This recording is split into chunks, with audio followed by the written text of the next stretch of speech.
Fats. Point guard, 6'2" junior, number 12. Let's go, Smiley. Let's go, Smiley. Shooting guard, 6'4" junior, 23. Let's go, Sword. Demontre Sword. Center, 6'9" freshman. Let's go, T-Man. 00, Terrell Jackson. Shooting guard, 6'3", sophomore, number 2, Amarian Hunter. Let's go, White. Lord. Brandon Lewis, Vaughn Harris, Tariq Robinson. Hey, you guys have me healthy? 1, 2, 3. Yes.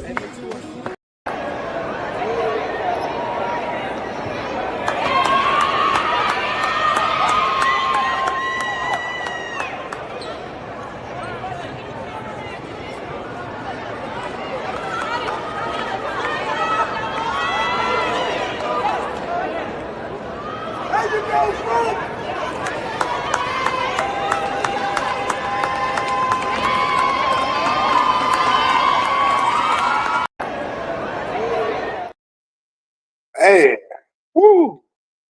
First of all, congratulations, as you can see on the screen, to the Lady Longhorns of Cedar Hill High School, defeating Duncanville, advancing to the state semifinals.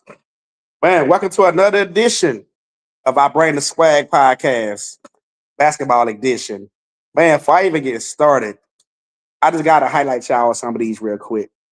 Man, if y'all ain't seen the Dallas Kimball Knights basketball team play this year, they put on dunk fests every game.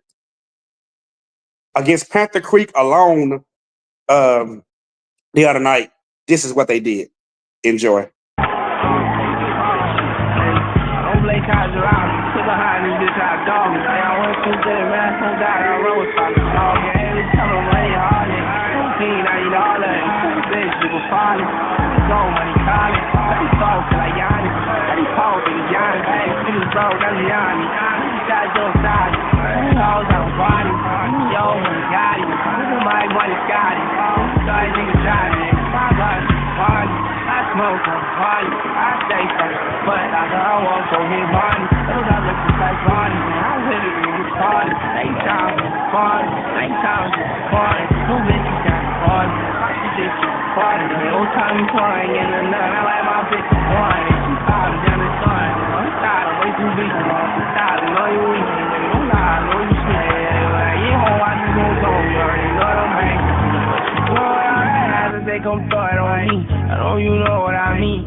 Man, to say this, 15 dunks in one game is insane.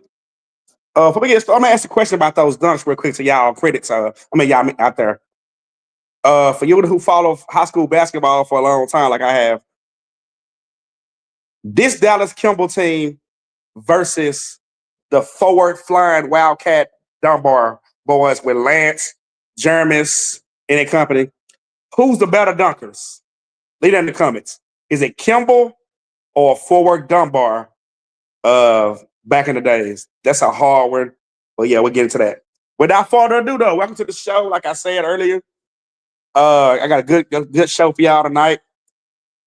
Man, these guys I got tonight on the show, man, is special to me. They're real special to me. Man, these guys gave me my first ever broadcasting position last year, and I was so touched. I was in Commerce walking around, and the guys about to bring on grabbed me and said, "Hey, you do such and such." And I was like, "Yeah," like, "Man, you want to come on and do some broadcast with us?"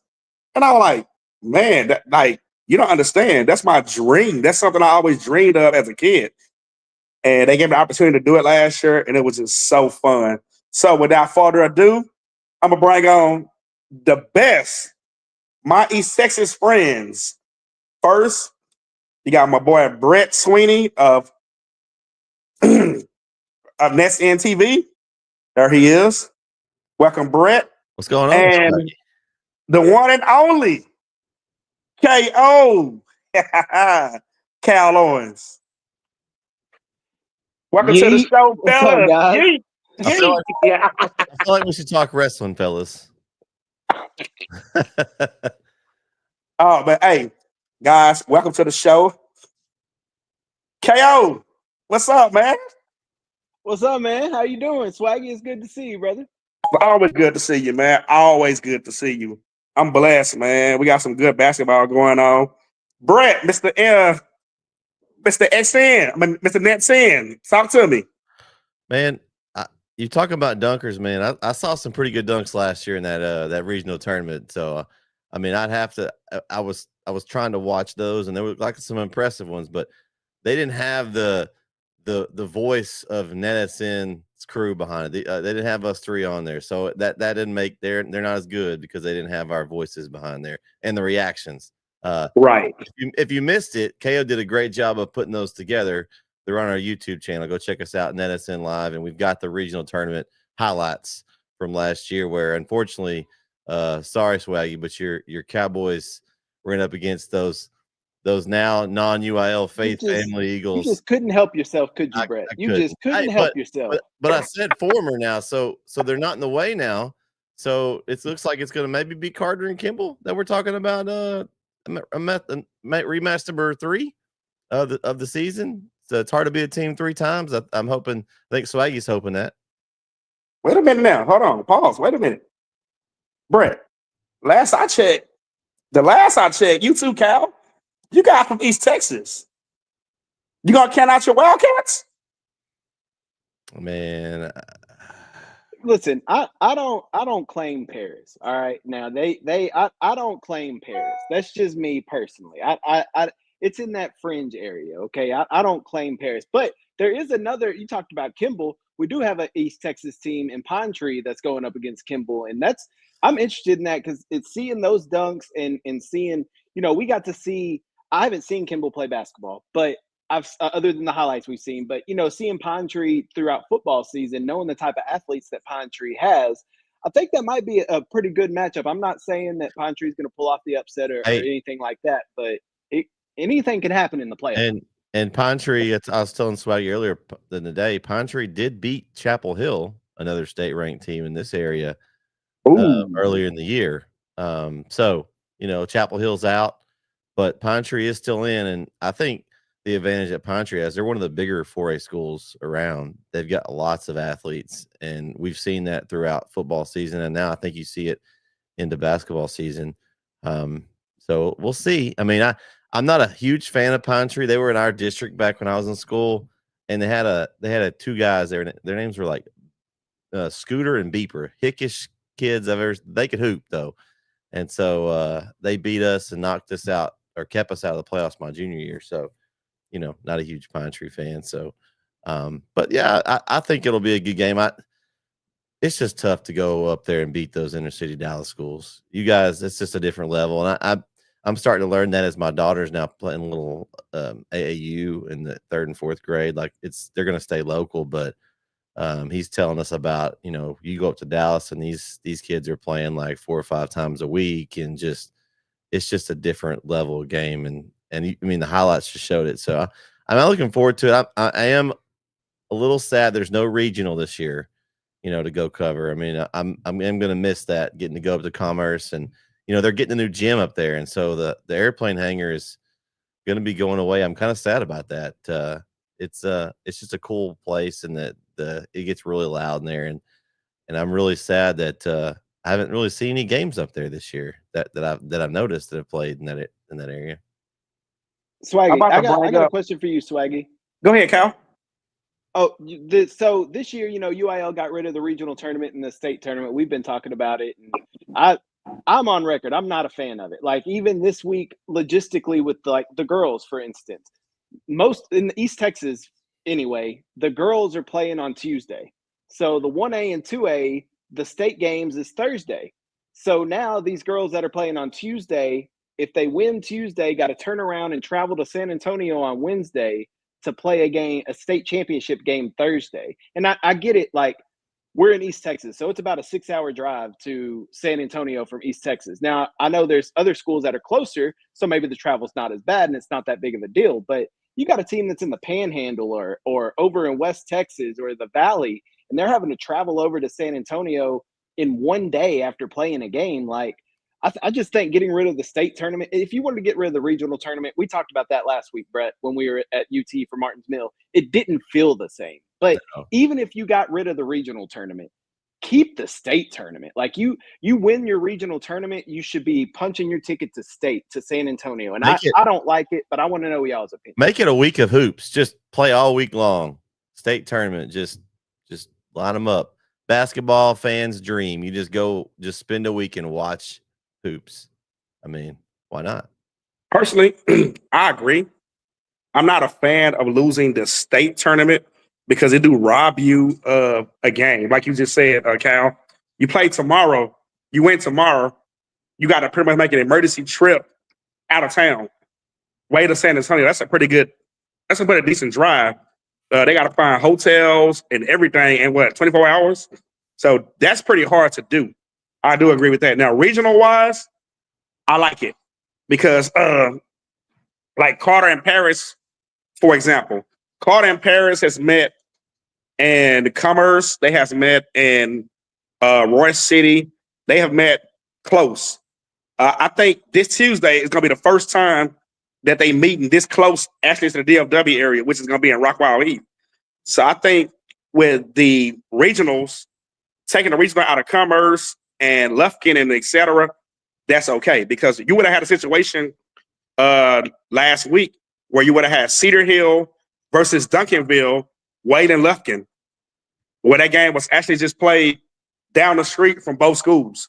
So I'll take that. But for the state tournament go, I agree. Because in 2021, we had the pandemic year when Faith Family met Argyle at Grand Prairie for the state semifinals.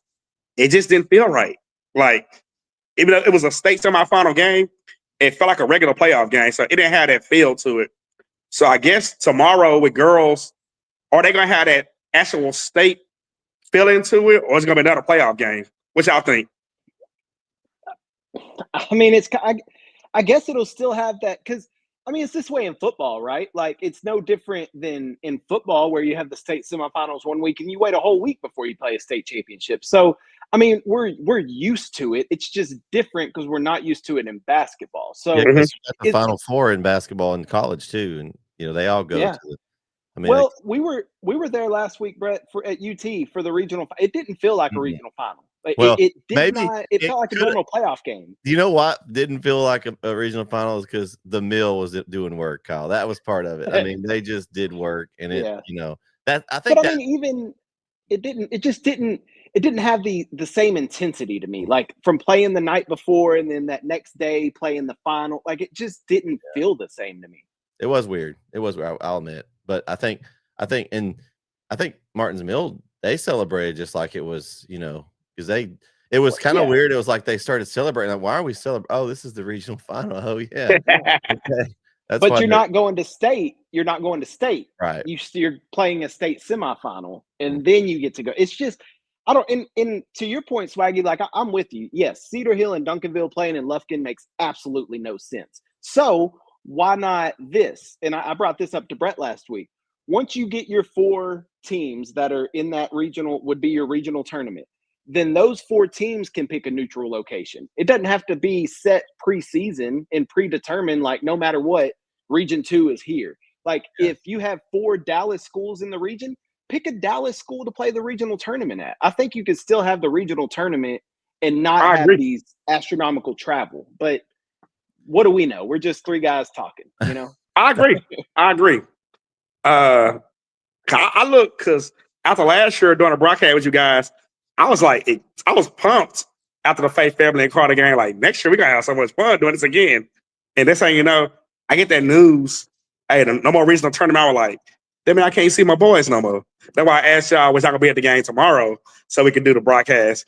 But, man, let's move on to some games real quick for this week. I'm going to go over a couple of games for the fans out there. Okay. You got the girls' state semifinal, like we just discussed. All right. In the first game, we got 6A Division 1. We got Plano East, who is a surprising And I mean a surprising team. You know who you needed on the show, right? Where's he at? Where is he at? You needed the professor. I mean, he's been all talking about his Plano East girls. I'm surprised you didn't have him on tonight. Can you get him?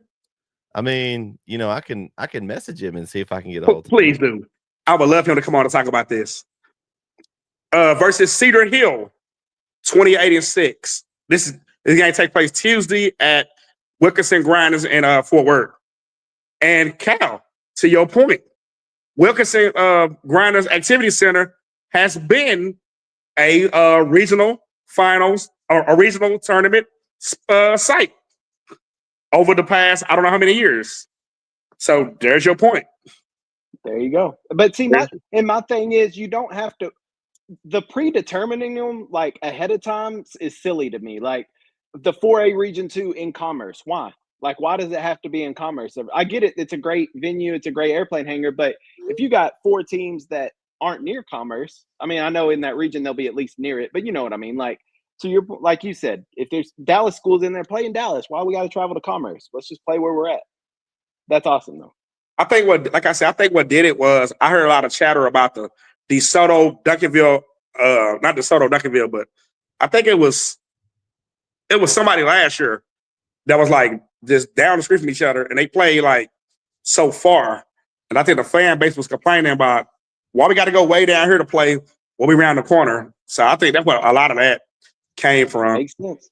Then a lot of folks was complaining also in the 4A level about going to East Texas and got to face off with the Paris crowd, and the crowd in East Texas in Commerce, where Paris is right down the street. So I think a lot of that was the deciding factor in these situations. Man, I would have loved to see a doubleheader though. In my personal self, Swaggy, if you'd have got me a doubleheader with those two, it might have persuaded me to make the drive up. You know, if I could have, you know, it's tough, but I'm going to be doing a game 5 minutes down the road, you know, to make a drive for one. Now, if it was 2, you know, and I got to see a couple of top, 5 teams in the state in 4A, you know, I might could have made that drive. I might could have, you know, talked to the wife and been, hey, I'm going to go up for 2 games. I agree. I agree with that. Oh, somebody else came in. That Brandon. Oh, there he is. No. There he is. Ladies and gentlemen, please welcome to the stage, Mr. Plano East himself, the one and only Professor Diggs. Matt, what's up, man? What a glorious day this Swaggy. Glorious day. Hey, you here now? Let's talk about it. What you see on the screen, you got your Lady Wildcats. I mean, Panthers, right? You got your Lady Panthers. Oh, my God. I say Wildcats. Matt, don't kill me. I know that's the rival down the street. Just a rival. The Carter Knights. It's okay. Oh! That is Matt Diggs. But, Matt, let's talk about it, though. Your Lady Panthers versus Cedar Hill. I stated earlier, I ain't said it yet. I ain't said it yet. But there are 8 DFW teams in this women's Final Four. And we got 6 of them play each other. This is one of them. One of these teams is going to San Antonio to represent the DFW. Tell them you're a Plano East alumni to the heart. You love your Lady Panthers. You love your Panthers. You love everything about that school. I know y'all have an outstanding freshman guard that's just tearing up the charts. Tell me, why did you know your Lady Panthers are going to San Antonio? I mean, I would love to come on here and talk to you, give you the bravado about how we're going to state and whatnot. After Plano East won our state championship in boys last year, I had somebody come up to me and say, Diggs, the girls are next, but it's going to be a couple of years. So they saw this coming. They saw them developing, and right now we only have 1 senior on the roster. So this is a very young team that is effectively inexperienced. But what they do have is I think they have three elements that are going for them. First of all, their coach, Coach Richardson, was at Plano West when they won state with boys a few years ago. So he knows, he understands how to go to San Antonio. He understands how to win. So he's got a winning mindset. Second of all, these kids don't understand that they're not supposed to be here at this point. And I think that goes a lot to the culture of what Coach Benedetto has done over there, that they're just like, why not us? And they're truly embracing that. Cedar Hill is, I mean, this is your neck of the woods. When you beat Duncanville, like, it's like when Longview beat DeSoto last year. When you got that win on your ledger in football, it's something you got account of. It doesn't matter that Cedar Hill lost to Duncanville by 25 earlier this year. When it mattered, they're peaking at the right time. Plano East is also peaking at the right time.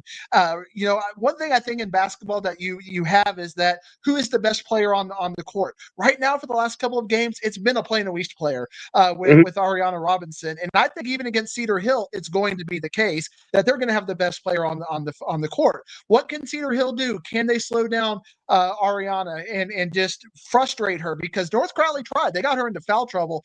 She had 4 fouls halfway through the third quarter, and you cannot play like that successfully where they're trying to sub her out every single drive effectively, because you don't want to get her have her get that 5th foul. So, Cedar Hill watched that. They're going to try to do that. They really frustrated I watched the Duncanville Cedar Hill game because I couldn't get the Plano East North Crowley stream to work. And they were just running at him and really keeping Duncanville's big players going. Cedar Hill's got a lot more depth than Plano East, and I think that's what they're going to have to really try to wear down Plano East. But when you've got 2 of the best players on the court in Udo and Robinson, Plano East has a more than a fighter's chance on this game, and it's going to be fun to watch. They are peaking at the right time, and look at that. I'm looking at the screen right now. It says Plano East 24-13. Remember, that means they were 20-13 when they started off run. That is a team that was expected to be one and done, and or maybe lose in the second round. To have 13 losses, I think I saw a stat that this is the most losses a team has ever had in the state semifinals in like 10 years. So this is a team that's not supposed to be there, but they're peaking at the right time. And when you look at everything else, you look at Summer Creek with 11 losses, Steele with 7 losses. This is anybody's championship in 6A Division I. I agree. I do believe that the winner of this game will most likely cut down the Nets in San Antonio. Cedar Hill is battle tested. They're battle tested. Like you said, they're in a district. You know the crazy thing about that district?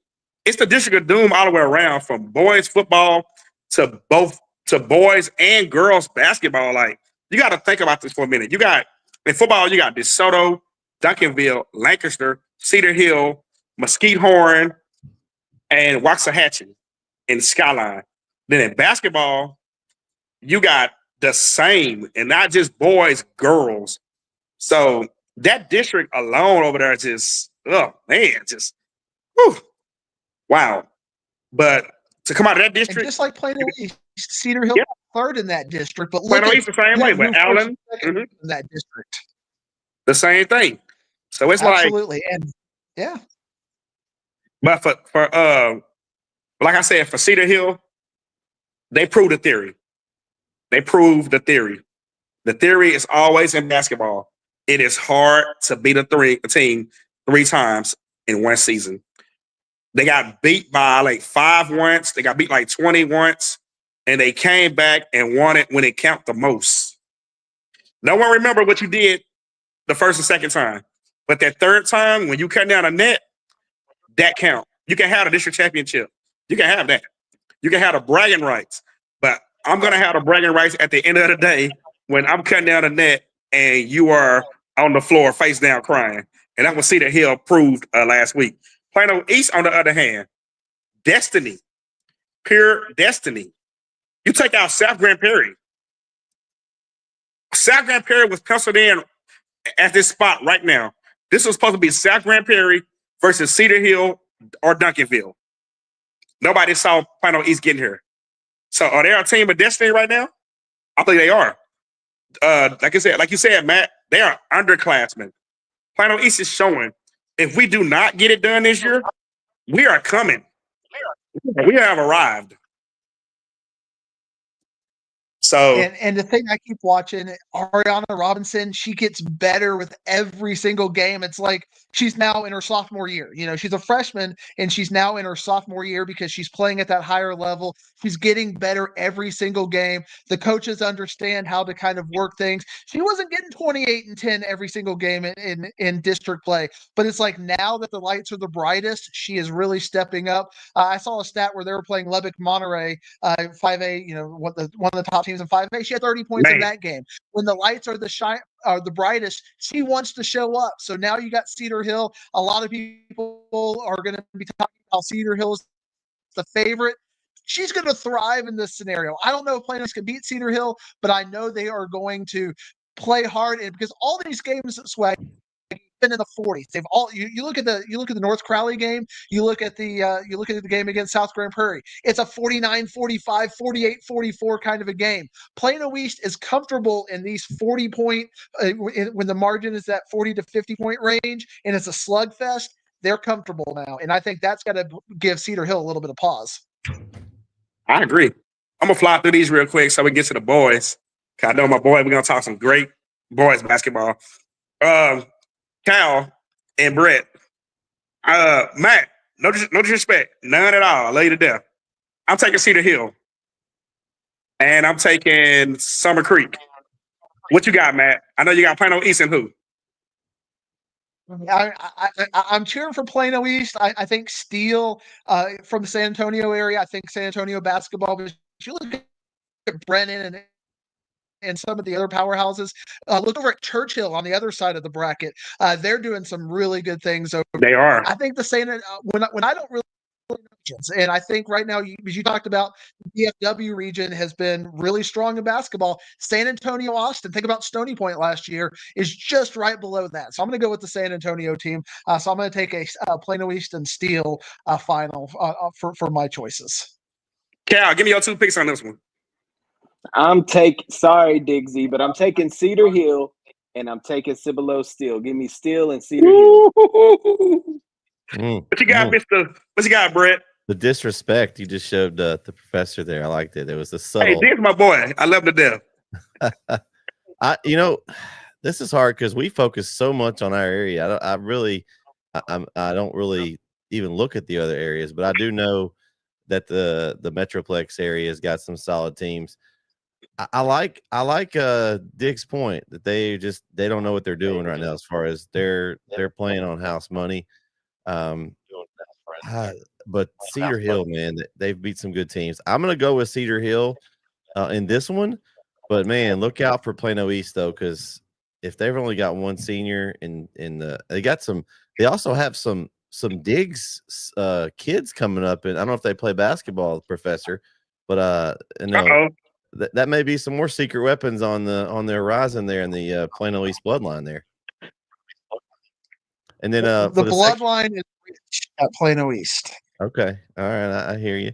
And yeah, I'm gonna go with Steel. I think they'll take care of Summer Creek. Matt, if I'm off this subject, are you going tomorrow? I'm not going because I got kids stuff to deal with. But if they win, I'm going to San Antonio. So. Oh man. Okay.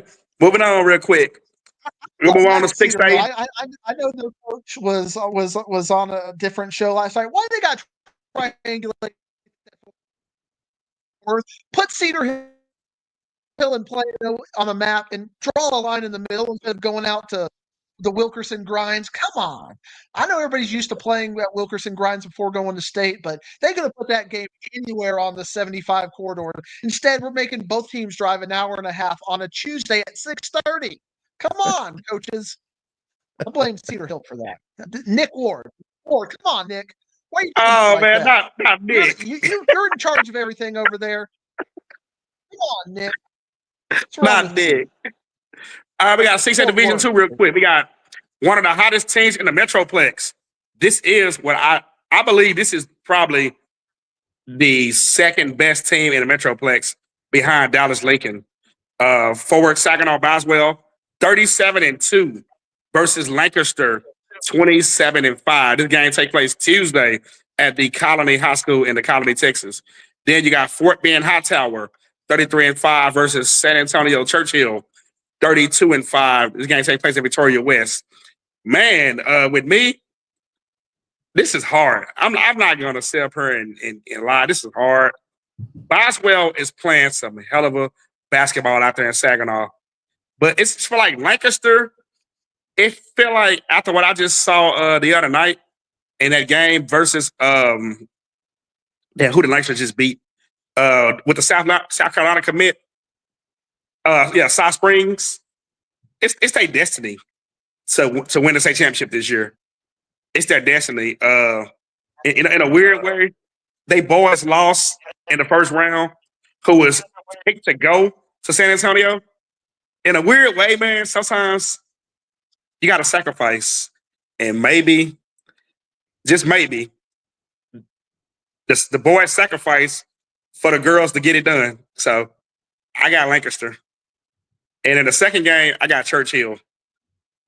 What you think, Bret? I know you don't watch that much up here, but if you got to take a guess at these, what you got? That's okay. I've got Max Preps here. I'm trying to do a little quick research here, and I'm gonna take Boswell. I look at common opponents on Max Preps, and Boswell's 6-0 versus Lancaster's 5-3, and not that always translates, but I'm gonna take Boswell in this one. In the bottom game, I'm just gonna be different in this one. I'm gonna go Fort Bend Hightower. I'm gonna go. Straight against you, Swaggy. I like that. I love the competition. What you got, Cal? I'm like Bret. I don't know nothing about these schools, but what I do is I listen to the people that do know, and I listen to Swaggy. I haven't heard Diggs yet, but I'm going to just go out on a limb. I'm taking Boswell. I'm taking Boswell just because of the record, and you said they're playing good ball, so I'm gonna go with that. And then what Diggs said about San Antonio schools, I'm going to take Churchill. So give me Boswell and Churchill. All right, Diggs, what you got?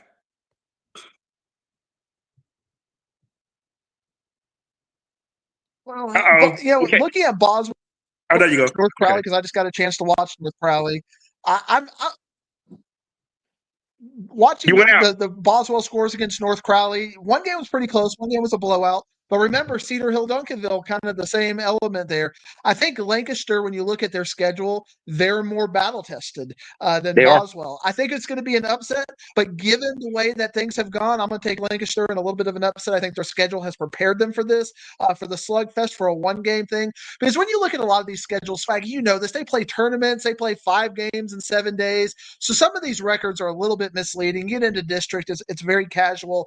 Lancaster has played stronger teams more consistently. I think Lancaster's going to go. Churchill beat the #1 team in the state. It was San Antonio area. I think it was Brennan. They beat #1 team in the state.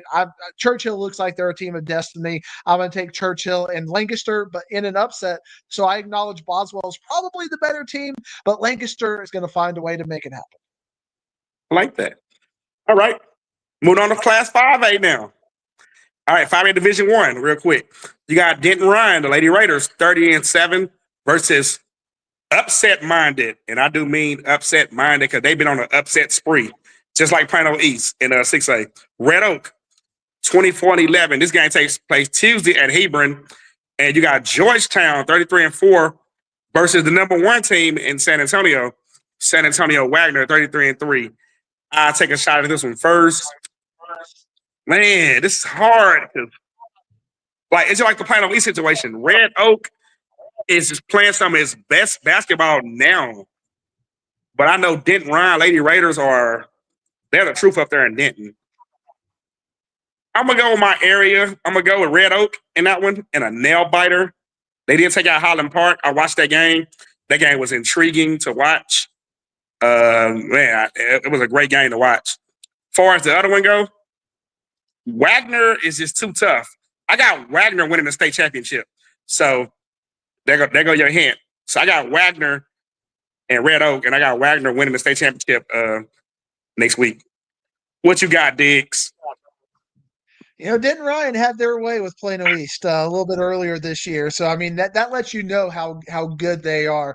I talked to some friends about about girls basketball. It's funny because in the off season, Swaggy, when Kyle Ward and I were talking, all we do is talk girls basketball from about into football season till about now. Our DMs are just girls basketball, and I know Denton Ryan is just one of those teams that looks like they on paper that they're really good. They've got a good coaching staff. They've got good tradition, but at the same time, Red Oak has kind of got that Plano East heart where they're on a run and not supposed to be here. But Denton Ryan, when there's a situation when a team is just way better than the other team, I think that's when it just kind of ends. And I think Denton Ryan has just got way more talent than Red Oak. And Wagner, like you said, is really the team to beat in 5A across the board. So I think we're going to see a Wagner versus Ryan final.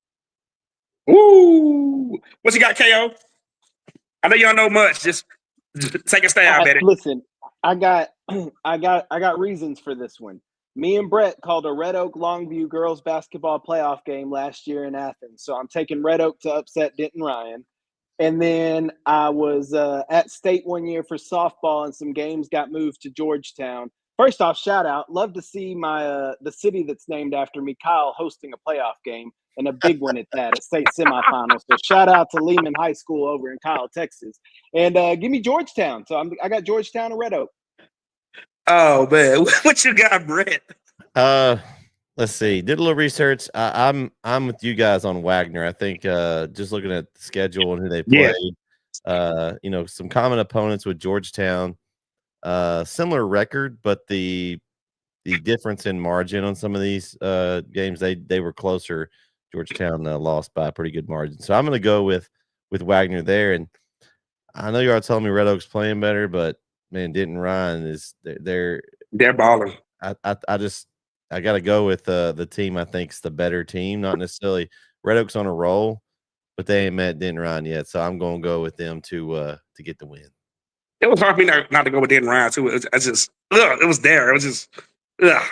Now this next set of games, if you ain't heard about this player, Cal and Bret, do your research.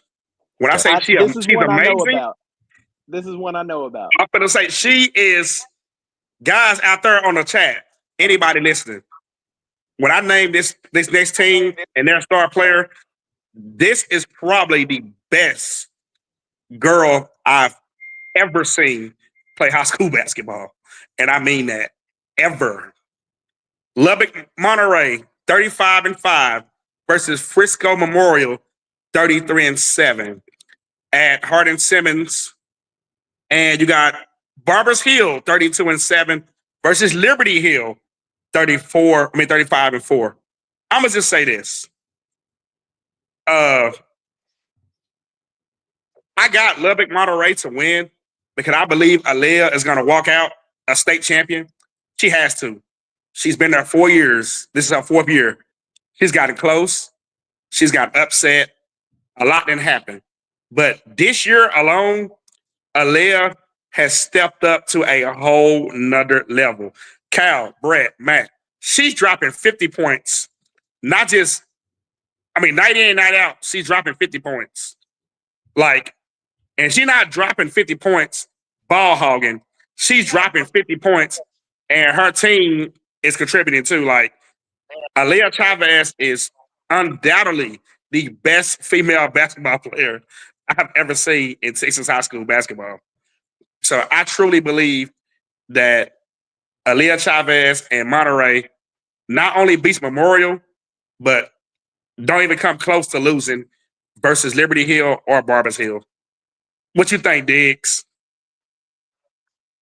I mean, you talked about Chavez, and when I was reading my article and doing my research on Plano East, when Plano East played Lubbock Monterey earlier this year, everybody was talking about that Chavez and Robinson matchup, and they showed out, and this is the season where you got to have the best player on the court. And right now, of these Final Four, Lubbock Monterey's got the best player, so I'm going to stick with them right now. There are situations like last year when you have a Plano East boys team that is just so complete from 1 to 8, and you don't have to have the best player on the court. generally speaking, the best player on the court is going to win these kind of games. And Frisco Memorial just doesn't have that kind of depth right now. So I think Monterey is going to win, and I think we're going to see Monterey and Liberty Hill. But like you, I think Monterey is going to. It's just destined. This is Monterey's time. All right, before I get to Cal, real quick, Matt, I know you know a lot about this. If Alea Chavez does not win the state championship, is she still considered one of the best ever, or does she need that championship to solidify herself to be the best ever? You guys in the chat, DeMarco and all y'all, I want y'all to answer that question too. If Alea Chavez does not win the state championship in her 4th year, in her 4 years of high school, is she still considered to be the GOAT, or does she need this championship to solidify that? You know, I think you want, it's all about checks and championships, Swaggy. And you got to have a championship to say you're the best. But whatever's going to happen, it's just going to be a placeholder for a couple of years until Ariana makes her way up to be a junior and senior. Because I think the best player in basketball is sitting in East Plano right now, or will be the best player in basketball. But right now, she is amazing. And I don't think we're going to have to worry about that hypothetical, because I think she's going to win a championship this year. But to your hypothetical, I think she's got to win a championship if she wants to be considered the all-time best. Oh, we lost Diggs. Oh, there you go. No. Champion. So I think you need a title. What you got, KO? I got you. Now listen, I don't know much about West Texas basketball, but I know the name Alea Chavez. Okay, I've seen her highlights. She's a hooper. Girl can hoop. She's a beast. Here's the thing: you're asking, does she need a title to solidify herself as the greatest? Let me take you back. You remember the name Terry Bussey from Timpson? Yes. Okay. Timpson, one of the best I've ever seen. Yes. Okay, right. So had he not won a state championship, would you still have considered him one of the greatest? And the only reason I say that is because you could relate Terry's story a lot to Alea Chavez, right? Terry made those runs every year, but always got knocked out right before that state game, and or something happened where they didn't get there. But then his senior year, everything came together and he finally won that state championship. And I think that's the same thing that's going to happen for Alea Chavez here too. But in my opinion, I'm with you, Diggs. It's championships, right? You want to win championships. My only argument to that would be it's a team sport, right? So I get it that she's the best player, and I get that. But she can't do it herself. I don't care if she's out there dropping 50, 60 points. She can't do it all herself. She has to have a team. And it's the same thing for Terry, like on football. And I think in football, obviously, there's more people involved, so it's more of a team effort, I think, than basketball is. But basketball is still a team effort. You still can't go out there and do it by yourself. So I agree. If she doesn't win a championship, does that lessen her as a player? I don't think so, me personally. No. But you won a champ. I think it's a beautiful story, right? Just like Terry, to go out your senior year after being arguably the best player in the state and not walking away with the championship, to your senior year, go out, ride off into the sunset with the championship. I think it's a storybook ending. I think that's what happens for Alea. I like that, Cal. So I'm agreeing. I think that Lubbock Monterey wins the state championship. All right, moving on to 4A, Division 1. Decatur, 34-2 versus Maybank. Hey, Maybank not East Texas, is it? Stop it. Don't you do that, Swaggy. Don't you do it. Don't you do that. It's not, right? They're not even in Henderson County. They're in Coffin County. They're down the road from Forney at this point. So I didn't think they was. I was like, that's not East Texas. Okay. If I'll put it to you this way. If Maybank goes to San Antonio, I will be down there covering them with the TV station. So, so they are considered East Texas for us. They are considered East Texas. I understand the DMA. No, I understand the DMA. I understand Diggs, what he's saying. Diggs is correct, DMA-wise. He is correct. But we are still covering them, so I consider them East Texas. Thank you, Cal, for clearing that up. See? I knew it. I gave you credit, Diggs. I gave you credit. I didn't say you were wrong. Okay, you're referring to the DMA. They're not even 2 counties out. I asked for 2 counties.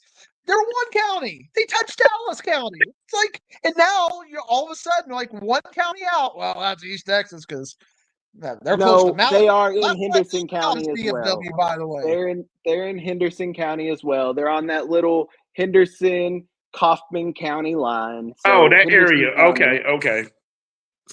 it's still the Gun Barrel City, Maybank. They're all in that little area. Anyway, that's not the point of this conversation. Let's pick. Go ahead, Swaggy. Continue. Okay, in the second game, you got Wake Up La Vega, the defending state champion in 4A, 31-6 versus Fredericksburg. I'll take a stab at this one quickly. I'm gonna go with Maybank and La Vega. Sorry, Cal. La Vega is just too powerful. They will be the state champion. What you got, Diggs? Maybank High School is in Kaufman County. The actual physical high school is in Kaufman County. Kaufman County. And y'all are now saying that's East Texas. And we're going to have this conversation about Malakoff in very Kaufman friggin' County. Come on, what are you doing, Kyle? What, like, are you going to go cover the Shreveport State Championships next year? Like, go down to New Orleans and do that for East Texas? Come on. What's wrong with you? Oh man, I'm taking Decatur. I don't know what else you want me to say. I said okay. I don't know what else you want me to say. Give me Decatur and La Vega in this one. I'll take Decatur and La Vega. I was wrong, Diggs. Is that what you wanted to hear? I was wrong. I apologize for being wrong. I will never be wrong again. I apologize. Like he fills you with this nonsense, and like first you want to take Henderson County away, which is wrong. I'm questioning now why the hell we're covering them because we don't cover Kaufman County. So I'm questioning why the hell we're even covering them. Oh, so y'all cover? I'm saying I don't even know what's going on. So anyway. Oh man. Personally. So Cal, you been covering them and not knowing? Apparently, don't know why. Oh man. All right, moving on. The last one in 4A that we finally get to the boys. You got Dallas Lincoln, 37-2 versus Glen Rose, 36-2 at Mansfield Legacy High School, and you got Bridge City, 35-3 versus. Can somebody please tell me how to pronounce this school's name? Cuero. Is what? Cuero. Gobblers from. I've never gotten it right. Even in football, I've never gotten it right. Never. At Katy ISD Center. Like, think of the word square. Quare. I wrote on the. I gotta pick Lincoln. Huh? What's that, Diggs? I was gonna say, I'm gonna take Lincoln. At least I gotta take Lincoln on the top half. I said in the Go ahead. On my show intro when I made the show today, this is one of my topics.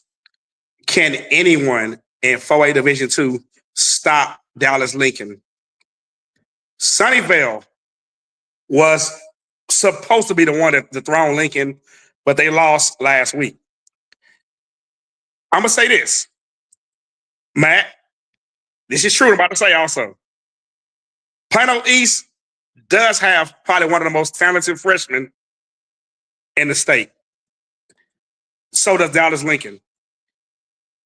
Lene Dallas, who is a freshman at Dallas Lincoln, is arguably one of the best freshmen in the state of Texas, if not the nation. If you ain't seen her play, she is the truth. She's been putting up 30-point games in these playoffs for Lincoln. So, Jada Patterson, that Lincoln squad is great. And just like Plano East, Matt, that Lincoln squad is young, no seniors. On a 37-2 team, no seniors. That's scary. So, but on the flip side, Glen Rose, they've been here. They've been here. So this game is a toss-up, man. Like, I'm for Dallas Lincoln because I'm DISD. But man, like I stated on my banner, this is gonna be Lincoln's toughest test. The winner of this game wins the 4A Division II state championship. Lincoln has not won a championship since 2008, but they have been in the state championship game God knows how many times since, including last year's semifinal loss to Waco La Vega. So Lincoln has always been there, but they just cannot crack that door open. This is the year. They beat Glen Rose barely, and I do mean barely. I'm talking about a 1 to 2 point victory. But they go on to San Antonio, and they make quick work of Bridge City and Cairo. So I got Lincoln win the state championship badly in San Antonio, but tomorrow night they're gonna escape barely out of Mansfield. What you think, Diggs? You know, you talked about Glen Rose and their history and their tradition, and you're absolutely right. I mean, they understand how to play in these games, and I know it's just kind of a broken record. You can kind of replay it. Who's the best player on the court? It's going to be the girls from Lincoln that the freshmen and that depth they're going to have. Glen Rose maybe from 1 to 8, but in basketball, I mean, I'm seeing a lot of I was talking to somebody in San Antonio. They said that Churchill is not like rotating anybody. It's like they got their 5, they play their 5 for the 32 minutes unless they get into foul trouble. So I think when you're at this point, you're just going to play your best and you're going to ride those players as far as they're going to get you. I think Lincoln is a little bit better to that extent. So I think we're going to see Lincoln, and I think we're going to see Bridge City. Ooh, what you got for the KO? Give me Lincoln and Bridge City. And the returning Mr. Bret, what you got for me? Sorry, fellas, had to go science project emergency. You all right? I got to do one too. I'm just gonna. I didn't get to do the previous division. Go Maybank Lady Panthers, East Texas. Oh, there he is. Man, what happened? Oh, Cal. What happened to Cal? Kyle left. I don't know what happened. He doesn't want I'm not to getting cover involved. County. I'm not getting involved in that crap again. I'm not doing it. He went out because of that. Did I miss something? I wanted to give them. We actually had an East Texas team in the top, top division there. No, we don't have many 5A and 6A, so 4A is about where we start. So I'm just giving them a shout out. Good luck to the Lady Panthers. That's who I would have picked.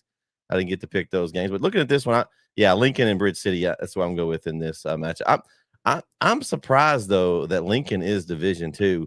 This is where I want the football alignment where we get all the big schools up in the big schools and we get the little school. I agree. I mean, because how many students does Lincoln have, Swaggy? Man, honestly, if I got to take a guess, just on the limb, probably about 500 or less. Really? Is that small these days? That's small. Wow.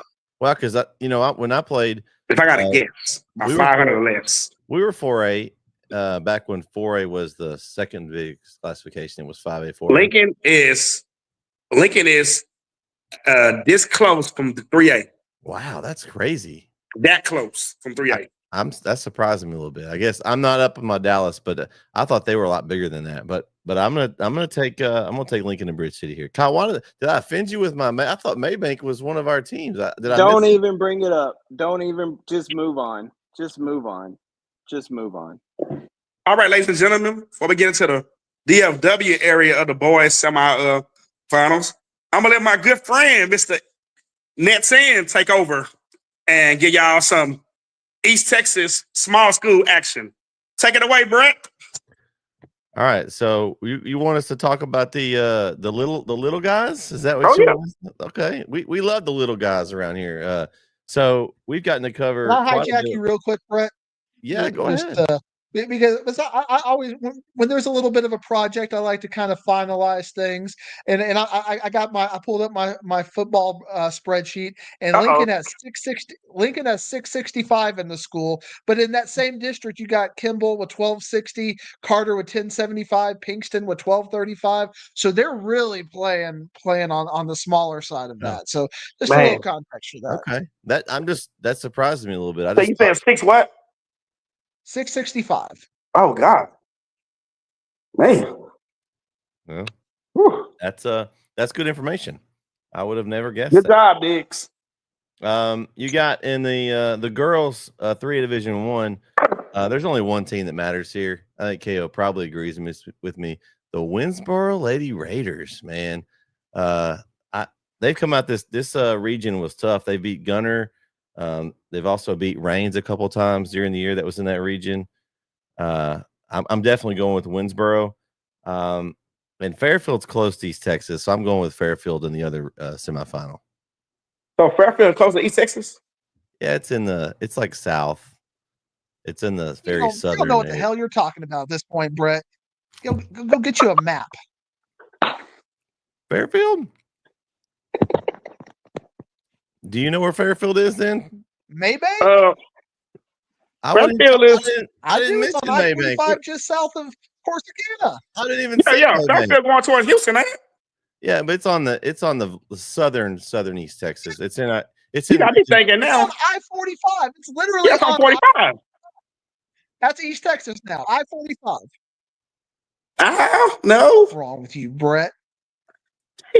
Man, I just said they were closest to us. That's why I picked them. Why does it always have to be an argument? You'd claim every school if you could, Professor.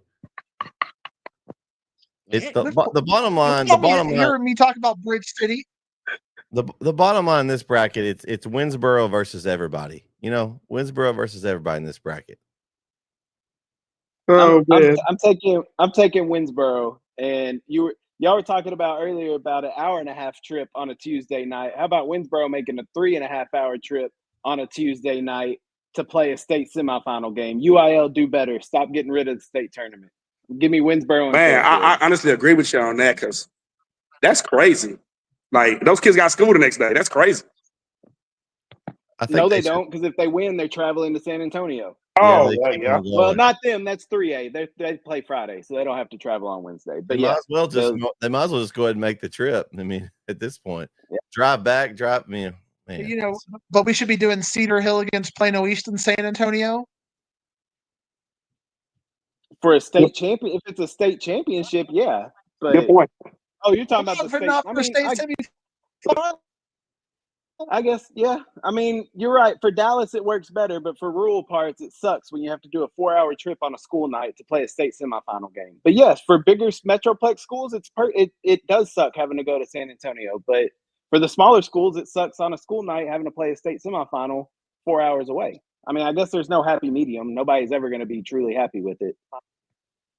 Wow. All right. So we'll go. Are y'all gonna pick, or y'all just letting us pick these? I want to pick. Okay. You said Winsboro and who? Winsboro and Fairfield's who I went with. I'm picking Winsboro to win though. They're a pretty good squad. They've beaten some good teams this year. I mean, that bracket they had was pretty tough. Never mind. I'm not even going to mention another team that was in the bracket because it'll just stir everybody up. So Wait a minute. This 3A, right? Yeah, 3A Division 1. They took out Madison, right? Who's that? Did they take out Dallas Madison or was it Whitesboro? No, they didn't. I don't think they played Dallas Madison. Okay, I know it was Whitesboro took out Dallas Madison. Okay. I'm gonna go with Winsboro. What you got, Diggs? I mean, we're getting past my point of being able to speak intelligently on things, but Jim Ned, I mean, traditionally speaking, that's not a powerhouse. So I'll pick Winsboro over Jim Ned. It's Jim Ned. I thought it was somebody else. No, it's Jim Ned. Jim Ned Winsboro. I didn't mention Jim Ned because it wouldn't matter if Winsboro was playing. I was going to pick Winsboro. I'm a homer in this pick, so you know. All right, so we'll go to 3A Division 2 then, and man, I see Koontz on there. I'm going with Koontz. Man, they always Me too. Me they too. always they boys and girls. Koontz is always a team that just hangs around. They're deep. They have so many athletes. I was kind of hoping we'd get Koontz Tatum on both sides, but Tatum got knocked out. Surprisingly, they Boy. beat the girls. The girls beat Hooks early in the playoffs. I got to call that game, Hooks and Tatum. I was impressed by Hooks earlier in the year, and Tatum was able to play a real aggressive game. They didn't call a whole lot, and they knocked off Hooks, and then they got knocked out by Paradise. I saw Tatum; they're a good team. So Paradise beat them. Then they went on and beat Bells. I'm going with Paradise and Koontz in the as my final two. Okay. What y'all got? Yeah, I don't. Give me Paradise and Koontz. I don't know anything about these teams. What you got, Diggs?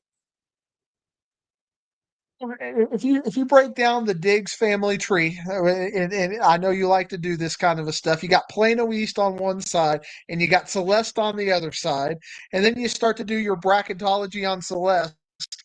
You'll find Bells on that Celeste side of things. We got family over in Bells, so I'm gonna take Bells, and I think if you tell me to go with Koontz, I'll have to go with it because y'all are the NETSN experts. So I'll believe. But I'm looking at a website right now that's telling me that it's Idalou versus Bells, and y'all are saying Paradise is in that game. Yes. Maybe I'm looking at a bad website, but yeah, I know Paradise. We had that regional on Friday. Jaron was out there, and so Bells and Paradise both won, and then Paradise won the next day. So we did have that one. All right. All right. Okay. So 2A Division 2. This one's tough because I thought we'd have the Hawkins Lady Hawks here. They were a team I thought would come out of the East Texas regional, but La Pointer upset them, and they've gone on and won that region now. And I'm going to go with them. I mean, I don't know. They're just on a run right now. They're playing well, so I'm going to go with La Pointer. And then I look up and I see Panhandle and Nocona. Nocona is one of those teams that I recognize. Plus, they've already won, so I'm going to pick them because that game's already happened tonight. Oh man, really? I was about to say if you're gonna pick it, I was gonna let you know that game's already been played. Yeah. But give me La Pointer. Hey, I'll tell you a game that already been played tonight too. It was a nail biter, guys. I watched it. Canyon Randall snuck past Brock in double overtime. And here's the kicker.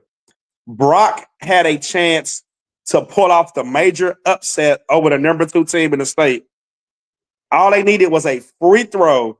He could not knock it down, and that sent the game to overtime, and Canyon Randall pulled away 70-66. And Brock brought the heat tonight.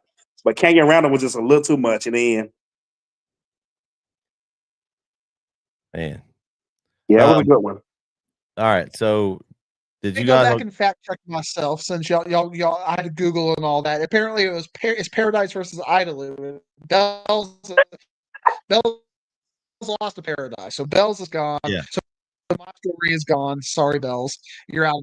And since we saw Paradise almost pull up a huge upset in football, I'm going to stick with Paradise. Okay. They did do it in football, all right. They did. All right. So what about the 2A Division 1? Almost. Bracket? Go ahead. Diggs. You got And basically when you the start Pointer, talking about, La Pointer or San Saba is the only option because the other games already happened. So yeah, give me La Pointer. Okay. All right, 2A Division 2. This one, the game that's already happened. So this is surprising to me. I was looking forward to seeing a Lipan Martins Mill championship game. Lipan got beat tonight, 70-49 to Fairwell. Lipan's one of those teams that kind of is in the same breath as a Martins Mill, a team that's always down in the state tournament. But obviously, I've gotten to call several Martins Mill Lady Mustangs games this year, and they are the real deal. Kyle's seen them. I mean, they've only got one senior starter. they're the factory. That's what we call them, the mill here in East Texas. And doesn't matter who they're playing. I'm taking them. I think they're going to get that state championship back to back. So Lapan got beat? Yeah, 70-49. Wow. Farewell beat them. Yeah, I would never pick that one. Yeah, I would have picked. I want to pick these East Texas teams, and obviously I'm picking Martins Mill, but I really think that these teams that played on Monday and turn around and play on Thursday are a lot smarter than these teams that are trying to play tomorrow night and then turn around and play. So I think the extra day of rest is going to help these teams. I agree. And it may help if LaPointer wins, it may help them, whoever they play in there. But Nakona, it may help Nakona with that extra day rest against LaPointer. It doesn't matter if Martins Mill plays back-to-back games. It doesn't matter if they play in the parking lot. Martins Mill is winning the state championship. It doesn't matter. But it's just interesting that those teams are playing on Monday, but yet nobody in our area can play on Tuesday, or Monday, not even the guys. It makes no sense to me. But moving on, Martins Mill is going to win state. Yeah, I'm not going to regale you with the geography lesson, but Van Zant County, look at the DMA. Oh. You might see them on Inside High School Sports Country Roads next week. They are covered by NETSN, just so you know. Northeast Texas Sports Network. Just letting you know where Ben Wheeler, Texas is. I don't see anybody in DFW driving down to cover them. They're the Tyler Papers covering them, KLTV's covering them, all the local stations are covering them, and the local sports network, NETSN. Just saying, Diggs. Hey, y'all got my word, Cal and Bret. You got my word. Football season. I don't know what game it's going to be. Matter of fact, I know what game it's going to be. We play you guys in Longview. Can y'all cover that game? In Longview, talking about Carter Pine Tree.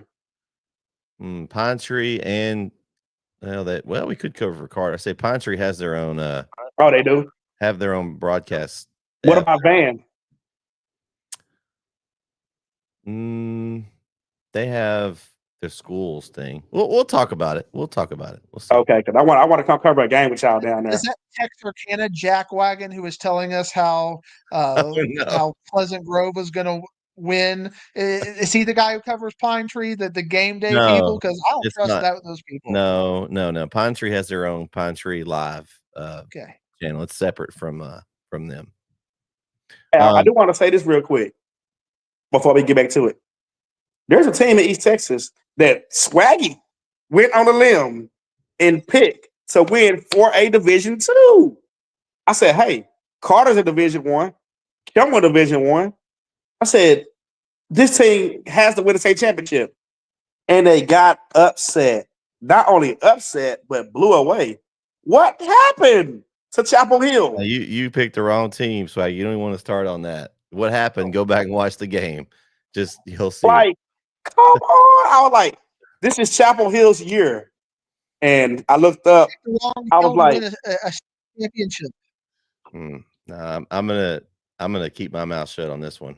Wow, man, it hurt my heart. I was like, they were my actual pick to win the state championship. Yeah, I could have told you that you needed to change that one. They're a good team, Shout man. They are Jeremy. you just see them play. I mean, Van had what it took to beat them, man. They had a good shooters lined up around the perimeter. They had Caden Rowe inside. They just took it inside, head faked. Everybody in the whole team jumped. He gets fouled or he kicks it out to shooters. I mean, it was a masterful job by the coaching staff for Van to prepare that game. It really was just a tough one there. We'll give a shot. We got I think this is the game that Kyle's going to be at. Broadus and Natchez, our 1A game over in Tatum. Man, I'm excited about that. I think Broadus is going to get the win, but Kale, you're going to cover that game tomorrow. What do you think about the matchup? I think it's going to be a good one. I think Natchez is a Natchez girls basketball program, and I'm sure DMA wise, it's probably not East Texas, but their girls basketball program in Natchez is phenomenal. Not just the girls basketball, but their girls program. If you look at volleyball, they go to state. Softball, they go to state. Girls basketball, they go to state. And it's been that way for the past 2 or 3 years. So Natchez is one of those teams that you expect to see in the end in the Final Four every year. So, and Broadus had traditionally is very good, but they've been down the past few years, and they had a really good year last year. And this year obviously had a really good year, but they haven't been that powerhouse as of late, kind of like Natchez has. So I don't know. This one's tough. I didn't expect Natchez to pull off the upset of Newcastle last week, so that's they're riding that momentum. Hard to pick against Broadus though, with how they've been playing this year. I'm gonna take Broadus. I'm gonna take Broadus to beat Natchez, but I think it's gonna be a really good game. I think it'll come down to the wire.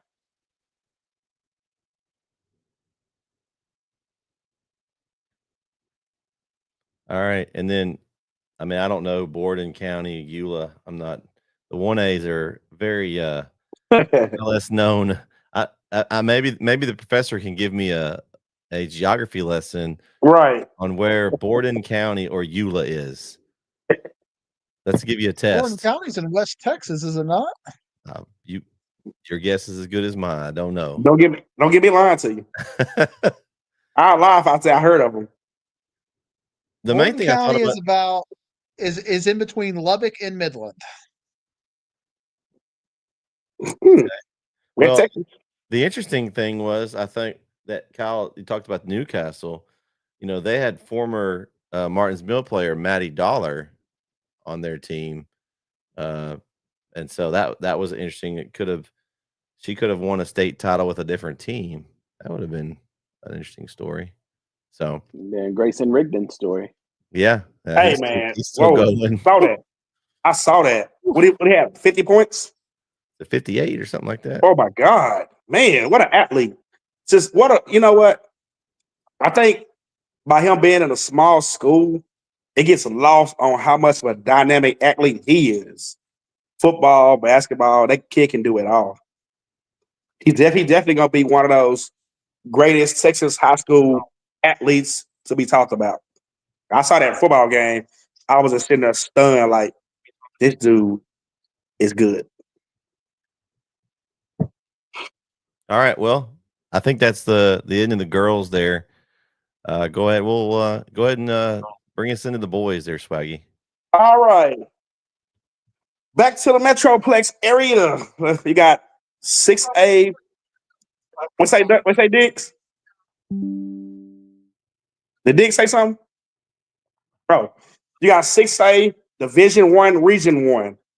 You got the number 3 team in the state, Mansfield Lake Ridge, 34-2 versus upset-minded. And now when I say this, I do mean these words because these guys been playing some great basketball. Sorry, Diggs. Sorry, I know. We know. Upset-minded. Flower Mound Marcus, 27-8. This game takes place Tuesday at the new Arlington ISD Athletic Center. That is a beautiful building, by the way. And in game 2, man, game 2 could steal Tuesday night. You got North Crowley, number 7 team in the state, 31-5, versus the number 2 team in the state, who arguably a lot of people, a lot of critics, including myself, who is the real rightful number 1 team in the state. Allen, 32-1. Going to take place Tuesday at Capel. Back up to the first game. Marcus, Lake Ridge. Marcus has already caused enough ruckus in the playoffs, taking out the defending 6A champion Plano East. I had a chance to sit down with one of Plano East's, I think, greatest players in DJ Hall. And we had a one-on-one chat about that game. And I was just like, DJ, what happened? And DJ, he just playfully said, hey, man, that Marcus team is nothing to play with. They are good. They're gonna surprise a lot of people. He said, don't be surprised if they don't upset more people going forward. And that had to be a shot right here at Lake Ridge. Lake Ridge, 34-2. I've seen Lake Ridge play this year. That Lake Ridge team can play. Despite losing all 5 seniors from last year's state semifinals team, they're back with a lot of underclassmen again. This game gonna be hard, man, to pick. Some say go with Marcus in an upset, but I think the road finally ends for Marcus. I got Lake Ridge winning this one. But here go my kicker, y'all. In game 2, I do see the upset. I got North Crowley to take out Allen. North Crowley pulls the biggest upset in the play. Well, it ain't really considered an upset because they number 7, number 2.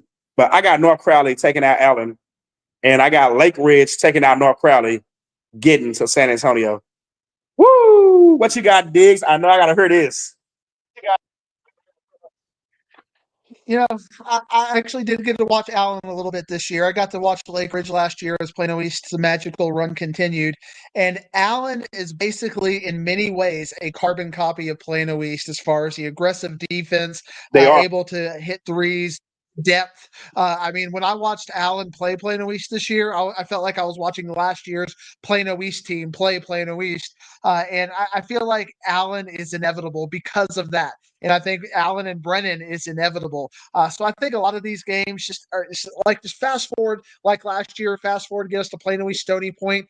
Let's just fast forward and get to Allen and Brennan because I think that's kind of your inevitable Division I game. I think Allen is just way. I don't think you call it an upset. I think Allen's going to win this game by 15 to 20. I don't even think it's going to be close. I just think Allen much defensive pressure, and I don't think North Crowley is going to be able to play with it. Look, when's the last time Allen's played a competitive game? It was when they lost against Brennan. I don't think they're going to play a competitive game until they get to the state championship. Ooh, what you got, Bret? Well, I know the coach at Allen. He's kind of got a connection that my wife knows him from some friends and friends of friends. And so I kind of keep up with him on Facebook and social media. Shout out to Clark. So I'm going with Allen in that game. I know they've always got a really good team. Of course, they have the, so many kids to pick from. I mean, it's like, they do. I mean, you have that many students, you got to have some ballers in there, right? I mean, what are they at, 6,000 students by now? Maybe They up there. Whew. I think like 7,000 something. Probably build like 3 or 4 basketball teams out of that. Feel bad for those that don't get to play. I mean, you got to be good. I mean, if you're on Allen's team, you got to, what's it, 10 out of 10 players maybe that are going to play out of, 6,000. That's pretty good. So I'm going to go with Allen, and then no reason to pick against Lake Ridge. They've only lost 2 games all year. You talked about the Flower Mound Marcus run. They knocked out my man Professor's team. So I'm hoping they get there. Bye-bye. I'm gonna pick against them because I feel bad because my team got knocked out in the first round too, Professor, and it was tough to take. So I hope that maybe they can get their turn to be sad. So I'm gonna go with Lake Ridge. Hey, believe it or not, my team was down 2 points in the 4th quarter in the first round. Believe it or not. So I know that upset, man. My team didn't even make the play. Who? My team didn't even make the playoffs. Who was your team, Cal? I graduated from Lindale. Oh, okay. Go Birds. Lindale's been, Lindale. I was had a good team over the years though. We beat them by 20 like a couple of years ago. That was a tough district. You don't have to bring that up. You don't have to bring that up. Oh, my bad. You don't have to bring that up. But no, we've had some good runs. We've had some good runs. Boys, it's been tough in boys basketball though in Lindale. I know like when I was in school, the WAG tournament every year was the big tournament, the holiday tournament with White House, I think, was always there. Chapel Hill was always there, just teams from all over. Then Lindale used to have the it was a holiday hoops tournament. I think it got renamed to like a Whataburger tournament or something, but they used to have a big tournaments all the time. Hoop Heaven. That's what it was. We played in that tournament. So there was a lot of good teams in that tournament too. So, but anyway, as far as that, I'm taking Allen. Give me Allen. I'm not picking against Allen, and I'll take Lake Ridge as well because any team that beats up on Professor's team's got to get a whooping the next week. So, give me Lake Ridge. So I'm the only upset with North Crowley. Need to be beaten with the map. I don't think I picked the other game, by the way. I'm going to take Marcus over Lake Ridge. I'm just not impressed with Lake Ridge. I think Marcus got more depth. Oh, see? Look at Matt. Matt picked the upset. He's saying is he wants that team to win, so then his team got beat by the state champion. All right, we got I think it's Allen's region. So I mean they'll lose to Allen next week or on Friday. We got 6A Division 1 Region 2. You got Duncanville 22-7 versus Conroe Grand Oaks and at Fairfield High School. We just had the discussion a while ago about Fairfield, did we? Wow. We got Rockwall 24-9 versus Aldine at Lufkin Hudson High School. Now here's another situation. At Lufkin, hold on, that's why East is Rockwall and why are they playing in Lufkin? I was just gonna say that. I was gonna say another situation where you got these schools traveling away to Lufkin for a game on a school night. That makes no sense. I mean, where is Aldine? Where Aldine? Where are they? Oh, it's Houston. Well, okay. Well, that makes more sense then. That makes more sense. That okay, does. never mind. Yeah.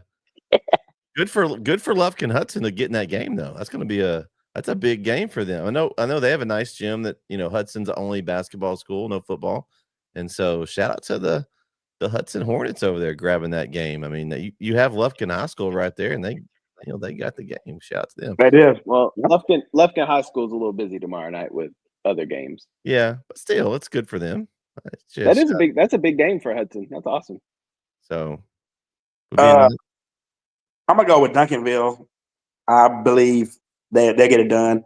And the second game, it's hard. I don't know nothing about Aldine that much, but I'm gonna take Rockwall. So I'm gonna go Rockwall Duncanville, and I'm gonna go with Duncanville to defeat Rockwall to get back to San Antonio, where they have not been in the last 3 years.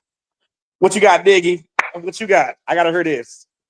I mean, Duncanville is that team this year. You talked about when we're talking about the girls' side, the District of Doom, and man, I was shocked when I heard DeSoto didn't even make the playoffs. Got lost 2 straight to Waxahachie to I was at both of them.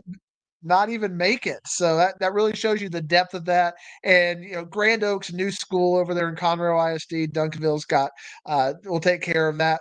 Rockwall is a sneaky good team. They're not going to have the big players that Duncanville's going to have speed, but they really buy into the team concept. I think we're going to have a Duncanville Rockwall regional final, and like you, Swaggy, I think Duncanville takes care of business.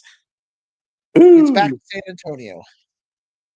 Hey, I like that.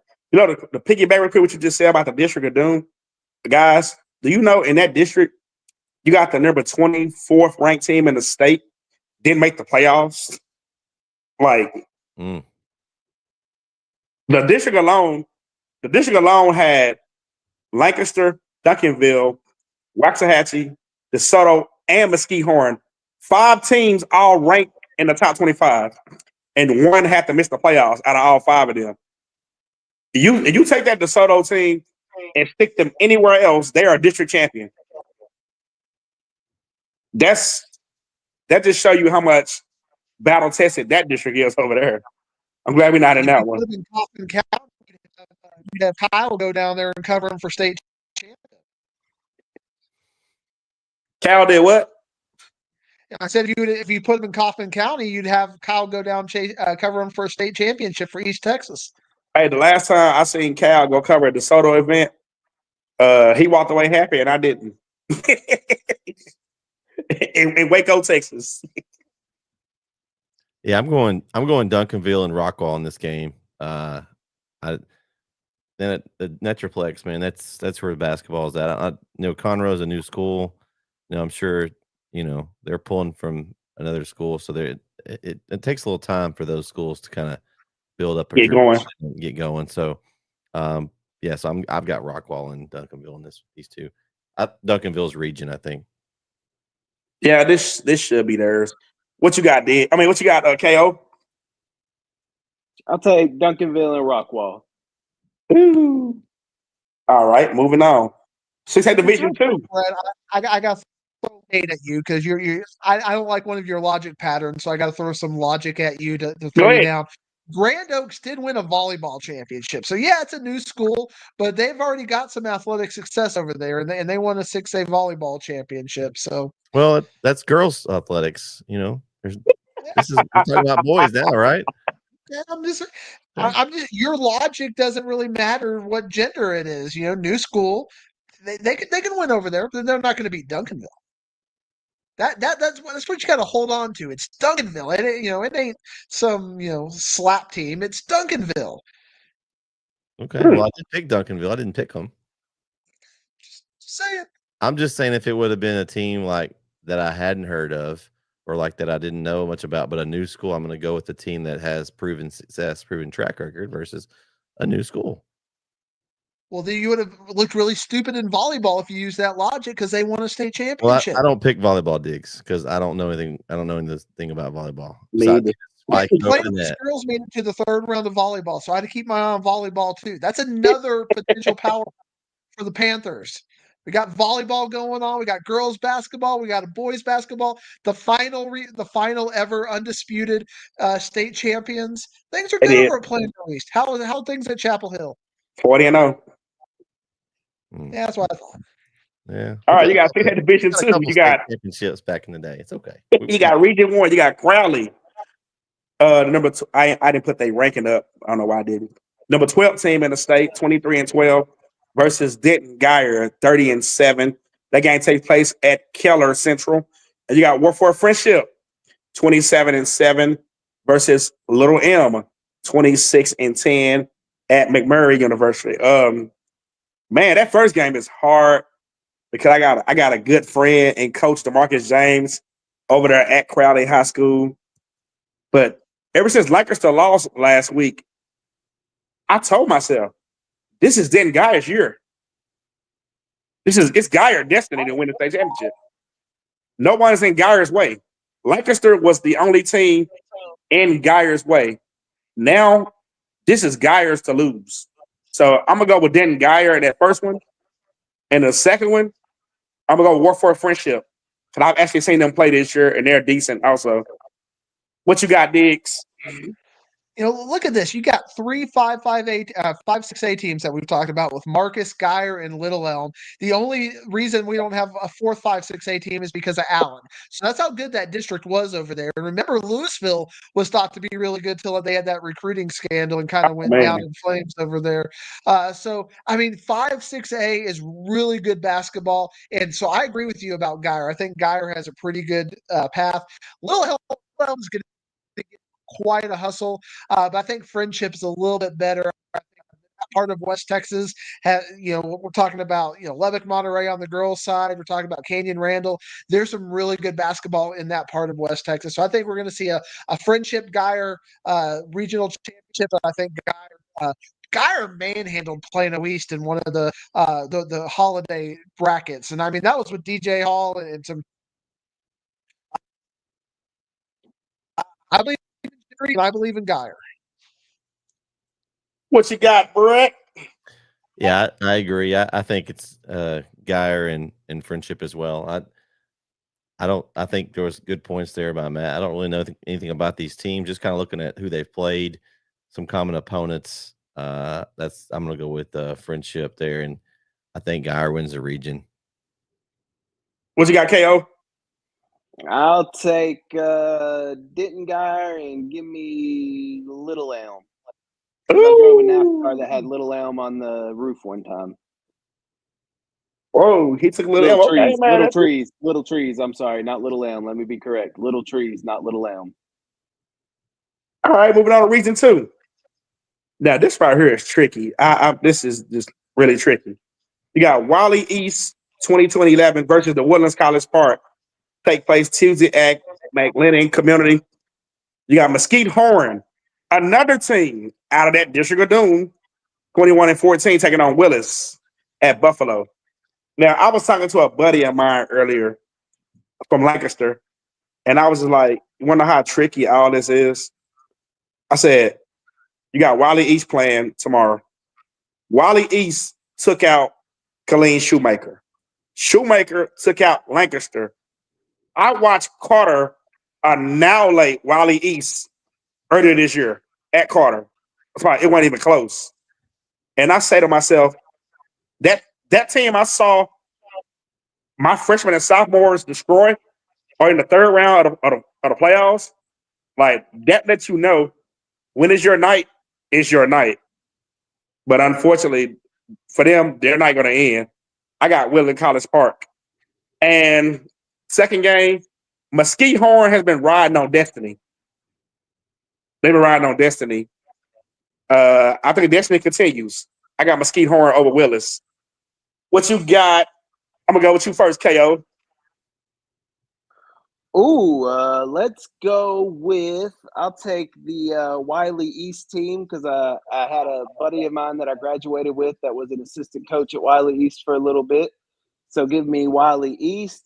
And then I went to college with a couple of kids from Mesquite Horn. So give me Mesquite Horn. Wiley East and Mesquite Horn.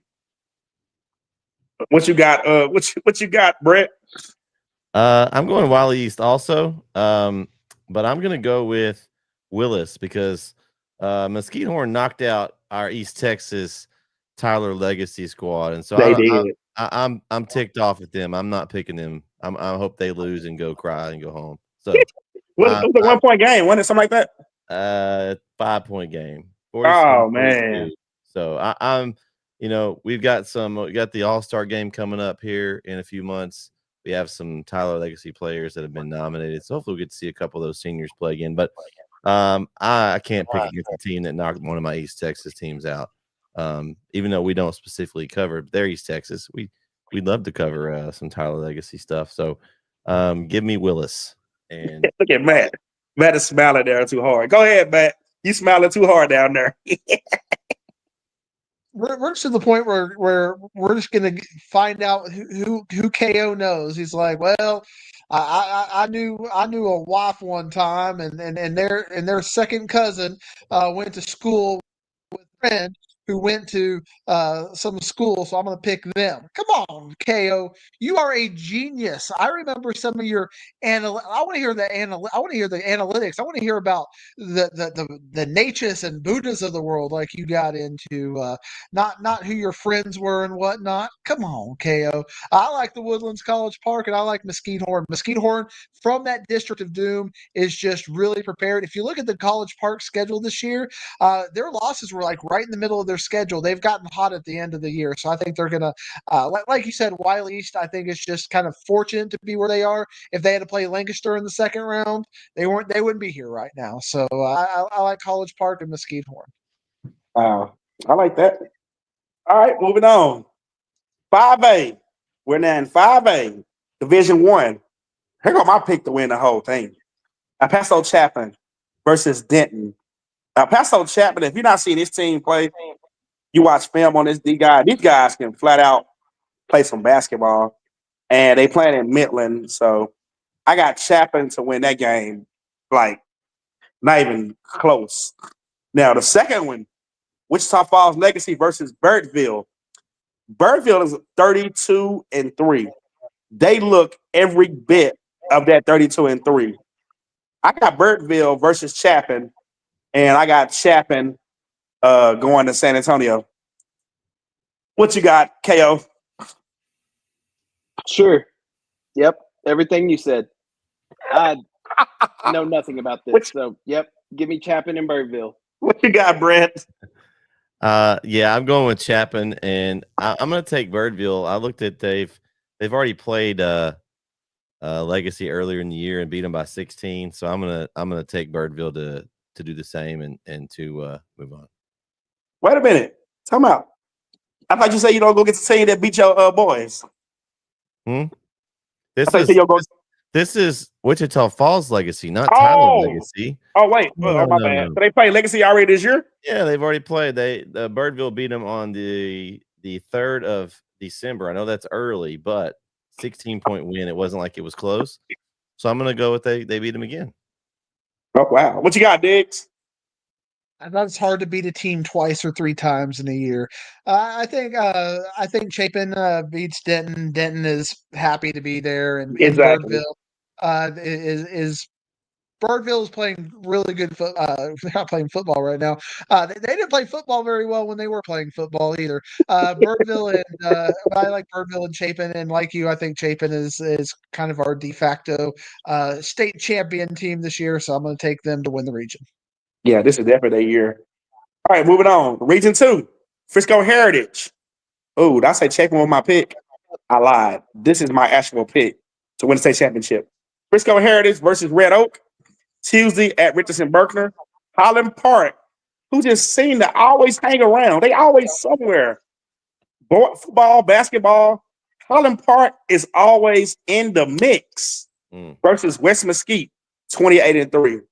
Tuesday at Forney. I'm mad at those two schools because they took our venue. We're supposed to play Paris at Forney, but they beat us to it. I'm definitely gonna go with Frisco Heritage because I did just say that I wanted Chapin to win the championship. I lied. Frisco Heritage was my pick to win the state championship this year. I'm gonna still go with that. And second game, I think West Mesquite takes out Highland Park. With that being said, what you got, Bret? Man, I will never pick Highland Park in anything. Just going to throw that out there. They are the team that knocked me out of the playoffs in my senior year of high school at a terrible Wills Point gymnasium. So not like the Scots. Glad to see them up in the higher rankings now that we don't have to play them anymore. But they also knocked out our Lufkin Panthers, which I thought they had a great season. Thought this could be a year that they make a deep run. I didn't see that one coming. I didn't. On a 1-point win right at the end of the game. So Highland Park, I hope you lose by 20. And I'm going with Heritage. Okay. What you got, KO? I'm going to take Frisco Heritage and West Mesquite. What you got, Diggs? Well, I'm excited that that now that we know that KO's DMA, the KO DMA, it's our initial thing, that we'll probably have NETSN or the East Texas Red Zone channel over there will be at Forney and Kaufman County, giving us this coverage of this East Texas venue out there in Kaufman County. So I'm excited that this game is going to get the coverage it deserves. Highland Park, remember, they were in 6A last year. Plano East beat them on their way, and there was a lot I liked about Highland Park. They were sneaky good.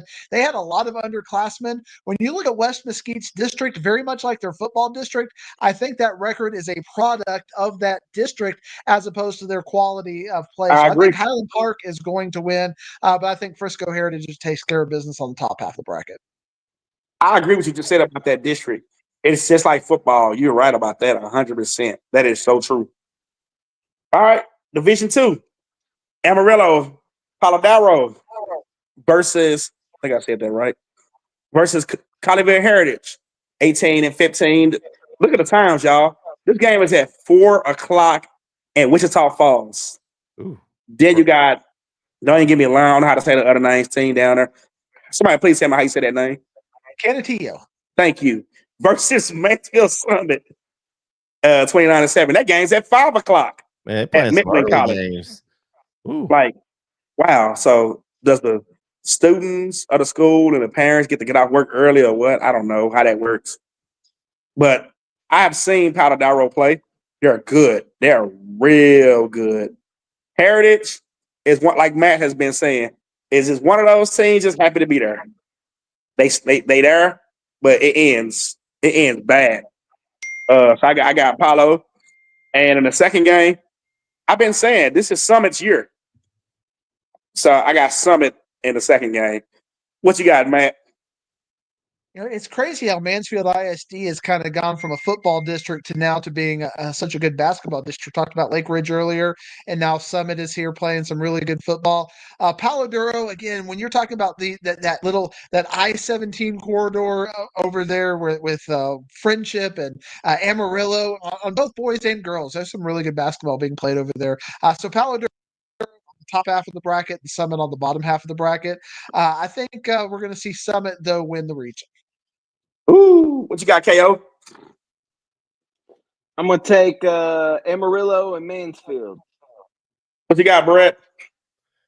Yeah, I'm going with Summit, and I'm going with Palo Duro. I'm just looking at the kind of the common opponents. They had a better record against common opponents than Heritage. So I'm going to go with Palo Duro and Mansfield Summit. By the way, I don't know how I picked Chapin a while ago. They beat my Carter Cowboys by, I think it was about 10 or 11 for the championship in Lubbock. So But I took them. All right, we got a good one. And this rounds out 5A, Region 2. Frisco Memorial, another Frisco school, 25-8 versus Waco University, who took out Dallas South Oak Cliff last week. That game is Tuesday at Midlothian. Then you got here go the game that probably can steal the 5A world to tomorrow night. The Colony, 26-10, takes on Colleen Ellison. I don't have a record up, but I know they are 28-3. Man, you talking about a game tomorrow night with them two? The Colony, Colleen Ellison, those guys are going to do some battle on that floor. Colleen Ellison has a guard, JoJo McLeaver, who is probably one of the most underrated and best guards I've seen play. The Colony has Bryce Dixon. He's a transfer from Pinkston High School a couple of years ago when he was a freshman. That game will be great. I got Colleen Ellison because I have family ties to Colleen Ellison. And it's just something about Waco University right now that's screaming, we're here. They took out South Oak Cliff. I think Waco University will take out Memorial. One of the Frisco schools got to go. And unfortunately, that's going to be the one that got to go. So I got Waco University and Colleen Ellison. And if that does happen, at least they know down in the Syntax, that's not a far game for both of them.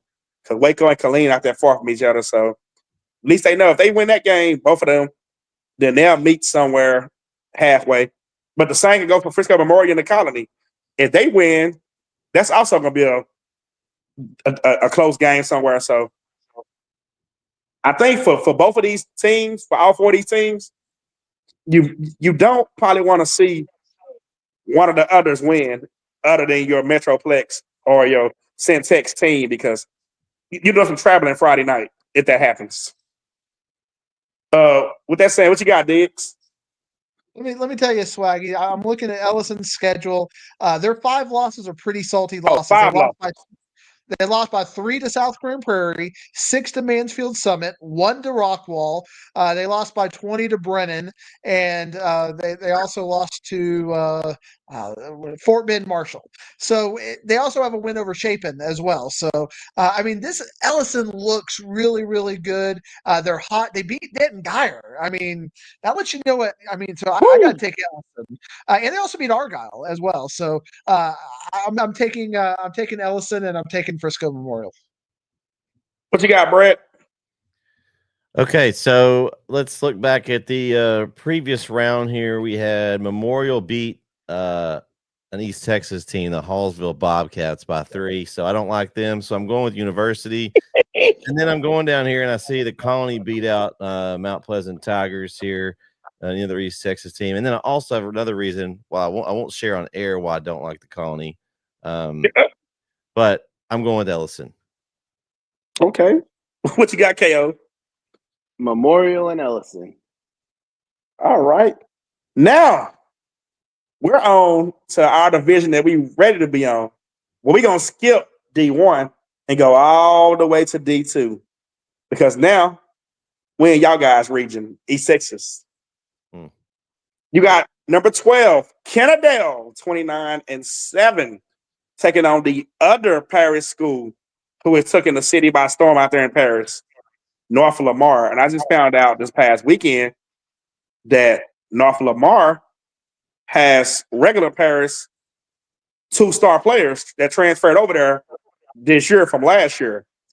So after finding that out, I think North Lamar is on a streak. And I'm North Texas to the fullest. But in this one, I'm going East. I'm going Paris, North Lamar. What you got, Diggs? Yeah, I'm just not impressed with Kennedale this year. I'm going to take North Lamar. Bret, I want to hear this. What you got? So, Paris, North Lamar. We have one of the NETSN guys as an alumni. Shout out to Jaron Peoples, Paris, North Lamar alum. So, Jaron? Old Jaron, yeah, he's I saw that in the chat when we was in the chat. He said, I'm North Lamar. I said, okay. So, I mean, I'm looking here at comparisons. Common opponents, Kennedale's 2-1 versus North Lamar's 0-2. Kennedale beat Life Waxahachie a couple of times. North Lamar lost to them by almost 30. Oh, sorry, I'm taking Kennedale than that one. I sorry, Jaron, but I'm gonna pick this one. I actually kind of know some of the team, and Kennedale's kind of been the favorite. They were the only two. Chapel Hill and Kennedale were the only two ranked teams in this bracket going into the playoffs, and so I think this bracket is up for the taking. And you see that in the top. We've got another school was Canton, with I think it was an overtime win over Sunnyvale last week. They're still alive. I think that game's more open. I think Canton, and they have a really good program. Who they play? Who do Canton play? They're playing Sanger. That's right. I know it's the game I left off. Ugh. I think Canton can win. I'm going to pick Canton in that game. I think I got Canton also. Yeah, I think that that district they were in. They unfortunately, KL mentioned there's a tough district. That's why Lindale's not in the playoffs. It wasn't Lindale had a bad team. That was a tough district. You have Brownsboro, Canton, Athens, a lot of good basketball schools in that district. So it really surprised me. You had Van, who beat Chapel Hill in round one. Who did Van have? Van's out. They got beat by North Lamar last week. So okay. So, but I'm gonna take Kennedale and I'm gonna take Canton. And maybe the Canton Eagles can represent us in that region too. I'm gonna definitely take Canton also. Diggs gone. What you got, KO? I'll take Canton, and I'm going to take Kennedale because North Lamar beat Van. So give me Kennedale and Canton. Good. All right. And down to the last two. I'll put this on the screen, and before we answer, we're going to ask this question to each other. I wish Diggs was here. Okay. The DFW, the Dallas Oak Cliff area wants to throw a huge party Friday night. I'm talking about a big party where they're going to bring out the entire city of Oak Cliff to probably the whole city of Dallas. The question is, will this party take place? Or does one of these East Texas teams has what it takes to crash the party? And we're going to start with the first one. 4A Division I. Dallas Kimball, the number one team in Class 4A. If not, the number one team in all of classes, if we just being honest about it. 24-5 versus Longview Pine Tree. Do anybody have Pine Tree record? Because I didn't get a chance to put that on there. Yeah, I can give it to you. It is. They are 22-12. 22-12. This game takes place Tuesday at North Forney. So the question is asked, KO, can Pine Tree pull off this upset, or this just another game for Kimball to gear up for a potential rematch with Carter? Can they? Yes. Pine Tree can upset Kimball. Yes. Will they? I don't know. But it's possible. I mean, and we saw it just last week, Bret, me and you, when we went and saw Van at Chapel Hill at UT Tyler.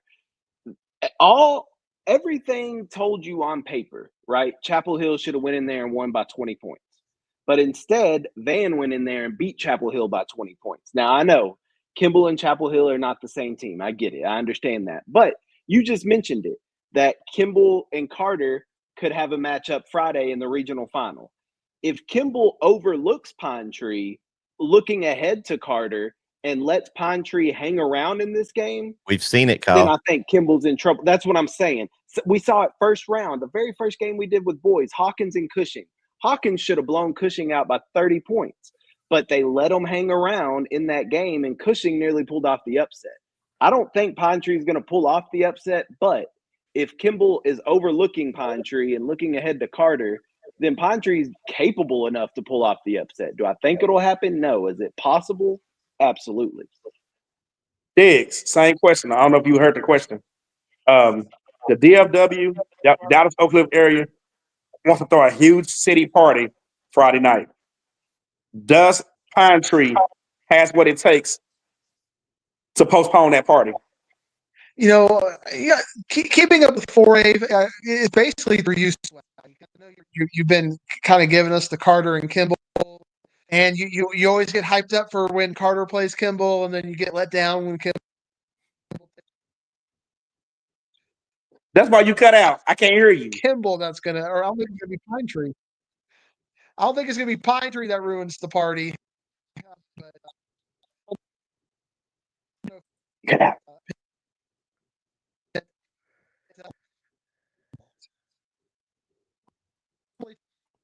We can't hear you. We can't hear nothing you said. Can you hear us? I can hear you. Are you not? You can't hear me? Oh, there you go. Yeah, You gotta repeat all of that. You gotta repeat it all. I thought you were like trolling me because I was telling you bad things. No, I was serious. No, you were Well, legitimately cutting out, Diggs. It was legit. I'm sure it'll be great for TV watching me go like this, and everybody's like, "What's going on?" As far as that goes?" But I've been keeping up with Carter and Kimball this year through Swaggy because I know Swaggy's been the eternal optimist with that Kimball and Carter, but Carter just seems a step below Kimball this year. Sorry, man, that's just the way I gotta call it. So I don't think it's gonna be Pine Tree that's gonna ruin the party. So I think we're gonna get the party, but I don't think you're gonna be happy on Friday, Swaggy. Hey, I'm not mad at you. What you think, Bret? What you got? Does Pine Tree have what it takes to potentially spoil the party, or I mean, Kimball just have target practice? I definitely Kyle had a great take on it, right? I mean, anybody can beat anybody in any given game, and I think that will be if there's any reason Pine Tree wins. I think it's because Kimball is looking at the next game in advance. I mean, obviously they're the district rivals. They've battled back and forth. They want to get over it and beat Carter. And I think if they don't come out to play and Pine Tree's able to hang around, we've seen it. I mean, it happens all the time. You see all these upsets. I can tell you, Chapel Hill getting beat by 20 first round by Van was not on my bingo card. Now, before the playoffs, before the game, the night before, I told Kyle on air, I said it's a tough matchup for Chapel Hill. Van will give them a problem. I said if they don't play well, this could be an upset. I mean, I even saw it. I haven't seen a lot of, but I know how Chapel Hill plays. Van was one of those teams that was a bad matchup. Now, I don't know how. I haven't really seen Pine Tree, so I don't know how they'll match up. So if the matchups, are favorable for them, then it also could give them problems. But I see Carter and Kimball round 3. Here's the problem with Carter, Swaggy. If this was last year's team, Carter's young. I mean, they don't really have. I was looking at the highlights you had on, like, showing who was the starters. They've got the Hunter kid who was a freshman on that team last year. Everybody else is pretty much new as far as playing time. So again, I think you got what you wanted. Faith Family is now gone. Now you have Kimball with a younger team. I don't think this is Carter's year, unfortunately. Doesn't mean they can't beat Kimball, and it's because it's tough to beat a team 3 times. But man, I think Kimball is the favorite in this region, and I think they're going to take care of business. I will be interested to see that game and see how it turns out, though. I do think it'll be a third matchup with them. And before we get to Kimball and Carter, a potential third matchup, we got some business to take care of Tuesday night. We got number 4, Dallas Carter, 28-7 versus Paris, 25-6. And get this, for the 6th consecutive season meeting in the playoffs, with Carter winning the last 3. This is the 6th time in 7 years these guys get together, with Carter winning the last 3. Man, you talk about something. But let me give you a little history lesson real quick on this matchup. They have met 6 times. but it's not been all regional finals games. It's been third round, quarterfinals, etc. The last time Carter and Paris met each other in the regional semifinals, it was Carter that got the win, 60-51 win. Not only they got that win, but that same Carter team went on the next day to face district mate Lincoln. Now, here go the kicker. When I say district mate Lincoln, that year, Lincoln beat Carter in a district game. Then they turn around and beat Carter again in the in the Dallas Invitational Tournament semifinals. Then they beat Carter again in the last game of the season in the district. So Carter was 0-3 going into that game. Now, fast forward to that Saturday, Carter, Lincoln, part 4. It's hard to be the team 3 times in 1 year. But for Carter that year, they said, guess what? It's going to be hard to beat up 4 times in 1 year. Carter went out there the next day and annihilated Lincoln from start to finish. Carter went up by many as 25 points at one point in the game, but they had to hold on late to win the game by 2. So history, does history repeat itself? Does Carter take out Paris enough to have enough fuel to go beat Kimball once and for all? We'll see. What you got, Diggs? Yeah, I mean, when you look at who Carter's played this year and you look at who Paris has played this year, Carter is playing for a state championship. They're playing to get to Kimball. Paris is a good basketball team. They're not an elite basketball team. And I think looking at their schedule and who they've played kind of bears that out. Carter takes care of business pretty comfortably. Short, I mean, basketball is the ultimate. You can have a bad game if you're hitting bricks and they. So I mean, certainly if I see Paris wins 42-41 or something tomorrow, it's not going to be the most surprising thing in the world. But I think if you look at what Carter is going to do, they should be considered a pretty comfortable favorite going into this game. For me, I got to tell the tape. Carter beat Salina by 26. A lot. Yeah. Paris out of Salina by 1. Then you go look at some more games. Paris did this, Carter did that. Like you said, basketball and football are totally different. Basketball is you can get beat. You can have your worst night of shooting and you out of there. Well, that's why March Madness is such a big deal, right? Exactly. I mean, like March Madness, we seen Virginia #1 team get upset. And I was sitting there looking at that game like, Virginia's actually finna lose. Like, they finna be the first #1 team to go down. So basketball is any given thing. I think, honestly, Paris is Carter's biggest test in these playoffs. But like you said, Diggs, Carter is young, very young. I mean, Bret, Carter is very young. Hunter is a sophomore. Terrell Jackson is a freshman. A 6'9" freshman. The thing about Carter kids, this stage tomorrow at Rockwall Heat is going to be big. They faced a lot of teams this year with large crowds. Like Waxahachie had a large crowd in the first round. But the question is, are they ready for this East Texas crowd tomorrow when Paris is going to bring? Paris is going to travel. They're coming to Rockwall. Is that crowd going to be overwhelming enough for those young guys on that court, or are they going to go out and play basketball? Salina brought a pretty good crowd last week, and they had on their mind, hey, we're not losing to these guys. They went out there and took care of their business. And like you said, Bret, this was last year's team with Perrier, Daniel, Cole, and et cetera, and with Hunter. This is a no-brainer. This is the easy win for Carter. But with this young team, it's going to be a dogfight. I don't see no one blowing nobody out in this one. I do see my Cowboys prevailing, but I will say this: if Carter does go in there and win this game by a good margin, 15-20, 10 to 15 to 20, I think they're gonna send a clear-cut message to Kimball that hey, Friday night we coming for y'all. And I'm hey, you see the shirt? I'm gonna always go with this. Carter wins this game tomorrow night, and we go set the city on blaze Friday night when we take out the number one team in the state.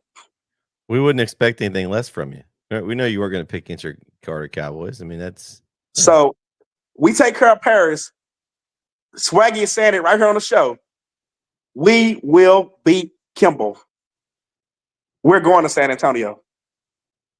But like you said, Bret, if we do not beat Kimball this year, it's okay. Our next year's team will get it done. But this is the year we're going to San Antonio. I think you're playing on extra time this year. They're getting a lot of extra playoff experience the longer this group goes.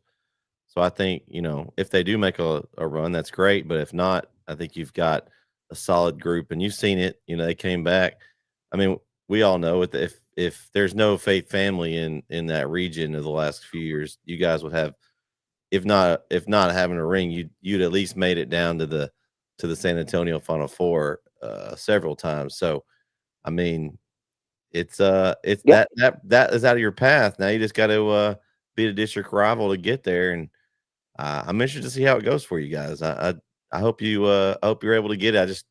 You just showed me those highlights of Kimball, man. I'm just like, I was going to say, before I get the KO, just take a look real quick.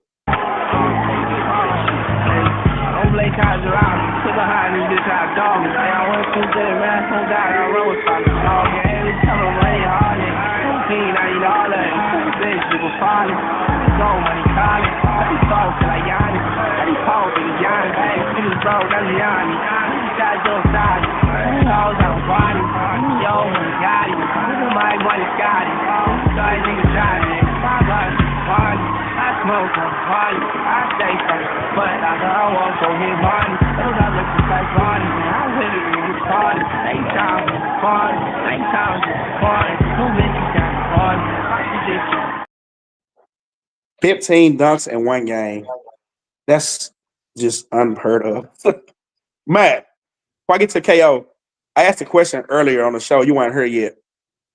You've been around DFW like I have. Are you familiar with the forward Dunbar team that had Lance and Jermis and all those guys?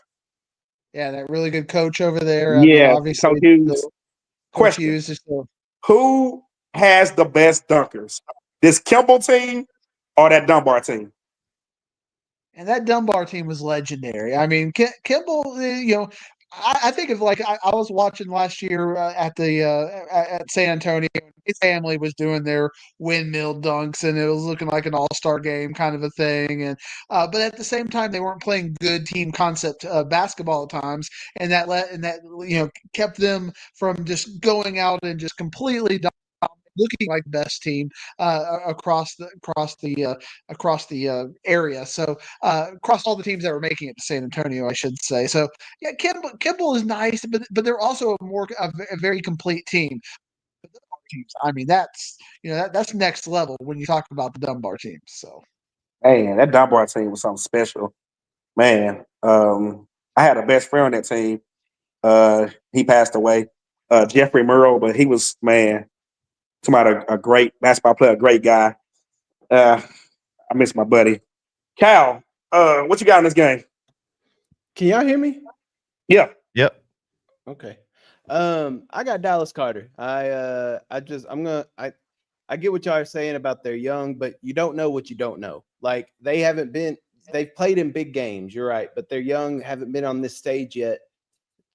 That doesn't mean they're not ready for it. I mean, I guess we're going to find out if they're ready for it, but I think Carter just has that pedigree. I understand it's Paris, and it's probably going to be the toughest competition that they've had up to this point, and until they got to see Kimball again. So I'm going to take Carter to beat Paris in this one. I think they can get past that. Now, come Friday against Kimball, all bets are off, Swaggy, but I'll take Carter over Paris for sure. Hey, no harm. Hey, this is what we do this for. We do this for predictions and etc. Hey, if Kimball win that game, you know what I'm gonna do?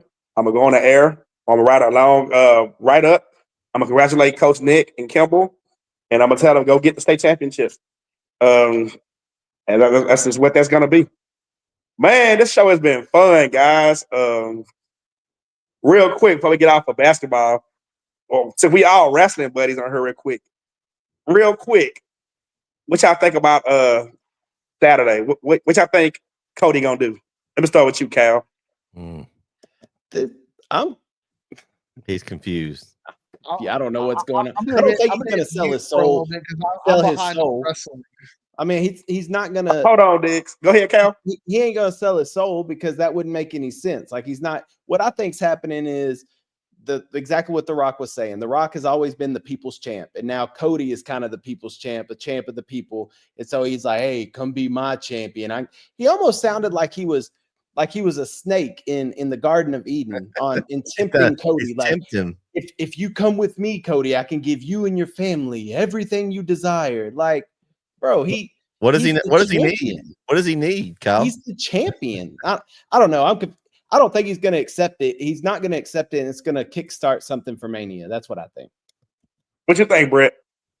I'm gonna get you last, Diggs. What you think, Bret? Yeah, I was confused by. I wasn't sure what The Rock was going to do, if he was going to like challenge him to a match, or I sure wasn't thinking he was going to ask him for his soul. I thought that was really strange. It was very strange. I was like, what are we doing here? Like, I don't know. I'm with Kyle though. There's no way that, I mean, Cody's so over. He's their face of the company right now. So why would you take your face and make him a heel? And then you don't have anybody else really that's another. I mean, you got Jey Uso, but I mean, he hasn't won a title yet. So I don't know. I think it's going to stir something else up. You've got what's going on with the old, I guess it's the old bloodline now. You've got Fatu and Solo kind of. They're gonna fight at WrestleMania. So yeah, you've got that stirring up. You know, what's The Rock? Is he going to have them involved? Roman Reigns is out. You know, there's a lot of things going on. It makes me interested in wanting to watch the pay-per-view this weekend, Elimination Chamber. I'm excited to watch. Oh, you having a show Wednesday or Thursday? You having a show? We haven't discussed it yet, but we may need to. I don't know. We haven't talked about it yet. You know, with basketball and everything going on this week, but I'm excited for it because I think there's a lot of intrigue. Who's going to win the Elimination Chamber? Who's going to go on to face Cody? Is it going to be Cody the evil Cody? Is it going to be Cody the regular Cody? I mean, is it The Rock's going to come out? I mean, I think I'm excited for the stories that we've got possible going on in this as much as the matches. But the Elimination Chamber is always fun as far as the match itself too. So when I get there with Diggs, I'm gonna tell you my theory on this one. Go ahead, Diggs. Are you ready to say it? You ready? Go ahead. Did he freeze? I'm not. I've been waiting for you to tell me so I can just full on say I'm about a week and a half behind on wrestling. This is what Bret has to deal with. I'm trying to. So I've just been hitting mute on everything y'all have said because I just finished Vengeance Day. That's where and I've had nothing spoiled. So like I got everything has been pretty fresh.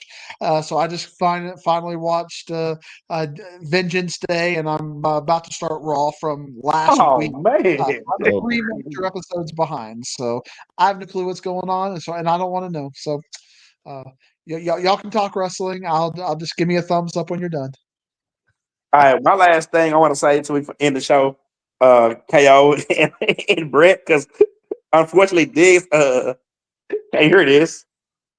I think personally, Cody is gonna say no, and The Rock gonna say, okay, cool. Me and you, night one.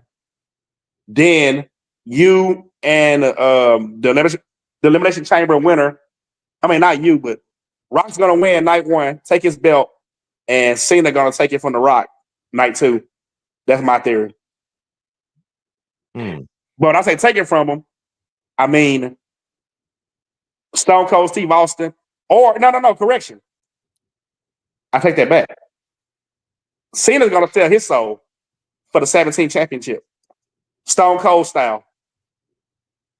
Remember Stone Cold did against The Rock at WrestleMania 19, I think. 17 or 18, when he hit him with the chair like 20 times, and he covered him 1, 2, 3, and Vince McMahon gave him the belt.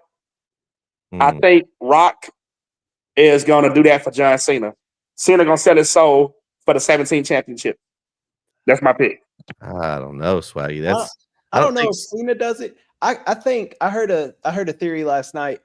I think Punk might sell his soul. Somebody going to sell his soul for that championship. Because Punk Heyman still owes Punk a favor. Oh, you're right. Punk loses it the chamber, right? Yep. And then he cashes in with Paul Heyman. I need a favor. Heyman goes to The Rock and then says, "Hey, I need a favor. Put Punk in the main event." Punk sells his soul, wins the championship. Then Cena can take it from Punk at SummerSlam to get his 17. Yeah, I think Cena is not going. I think this farewell tour, he's staying face. I don't think he turns heel now. I mean, I think he's going to finish and get his title that he's, he should have the record, right? I feel like he's carried the company for so long, even though he's been, off and on there for the last several years, but there for about 10 years or so, he was like the guy, right? I mean, he had lots of guys that were kind of there with him, but he was the main guy. I think he deserves it. I kept you guys for 2 hours. I appreciate your time as always. Man, I appreciate y'all for joining tonight.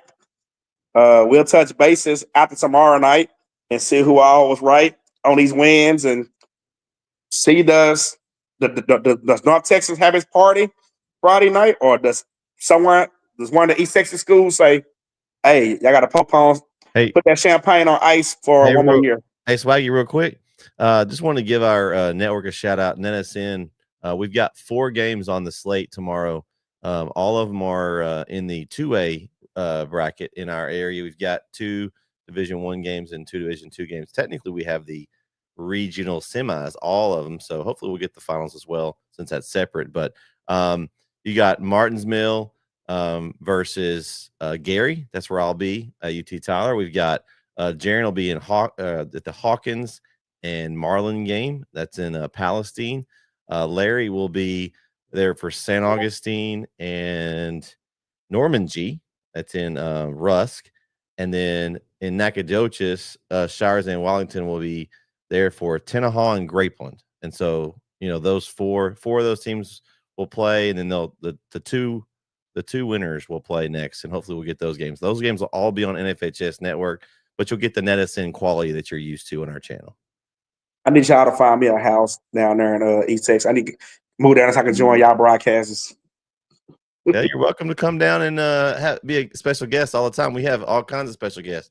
We had special guest Brandon Ogden last week. My boy Brandon. He jumped on the broadcast with us, and Kyle will be doing one with us too, but he's got to go, do his real job and go cover, which is good. He'll have another game. He'll get some good coverage for it, and we'll get the scores on it. But yeah, we'll have 4 games tomorrow. This will be games 25, 26, 27, 28 for us on NFHS for the broadcast season. So, Cal, what you covering tomorrow? I'm gonna be in Tatum for the 1A Division I state semifinal between Natchez and Broadus. So we're guaranteed an East Texas team at state in 1A D1. So excited for that one. Should be a good one. And then we'll also have a reporter in Athens for the 1A D2 final between Zavala and Saltillo. So a couple East Texas schools playing tomorrow night that we'll be covering. So look forward to it. Man, I appreciate you guys again so much. This broadcast has been fun. I can't wait to come join y'all on the football field, put the headset on again and call the game with y'all, because that basketball game was so fun last year, both of them. Man, for Bret Swinney, Cal Owens, Swaggy, whatever my name is now. It's been fun. Hey, thank y'all. Everybody have a great night.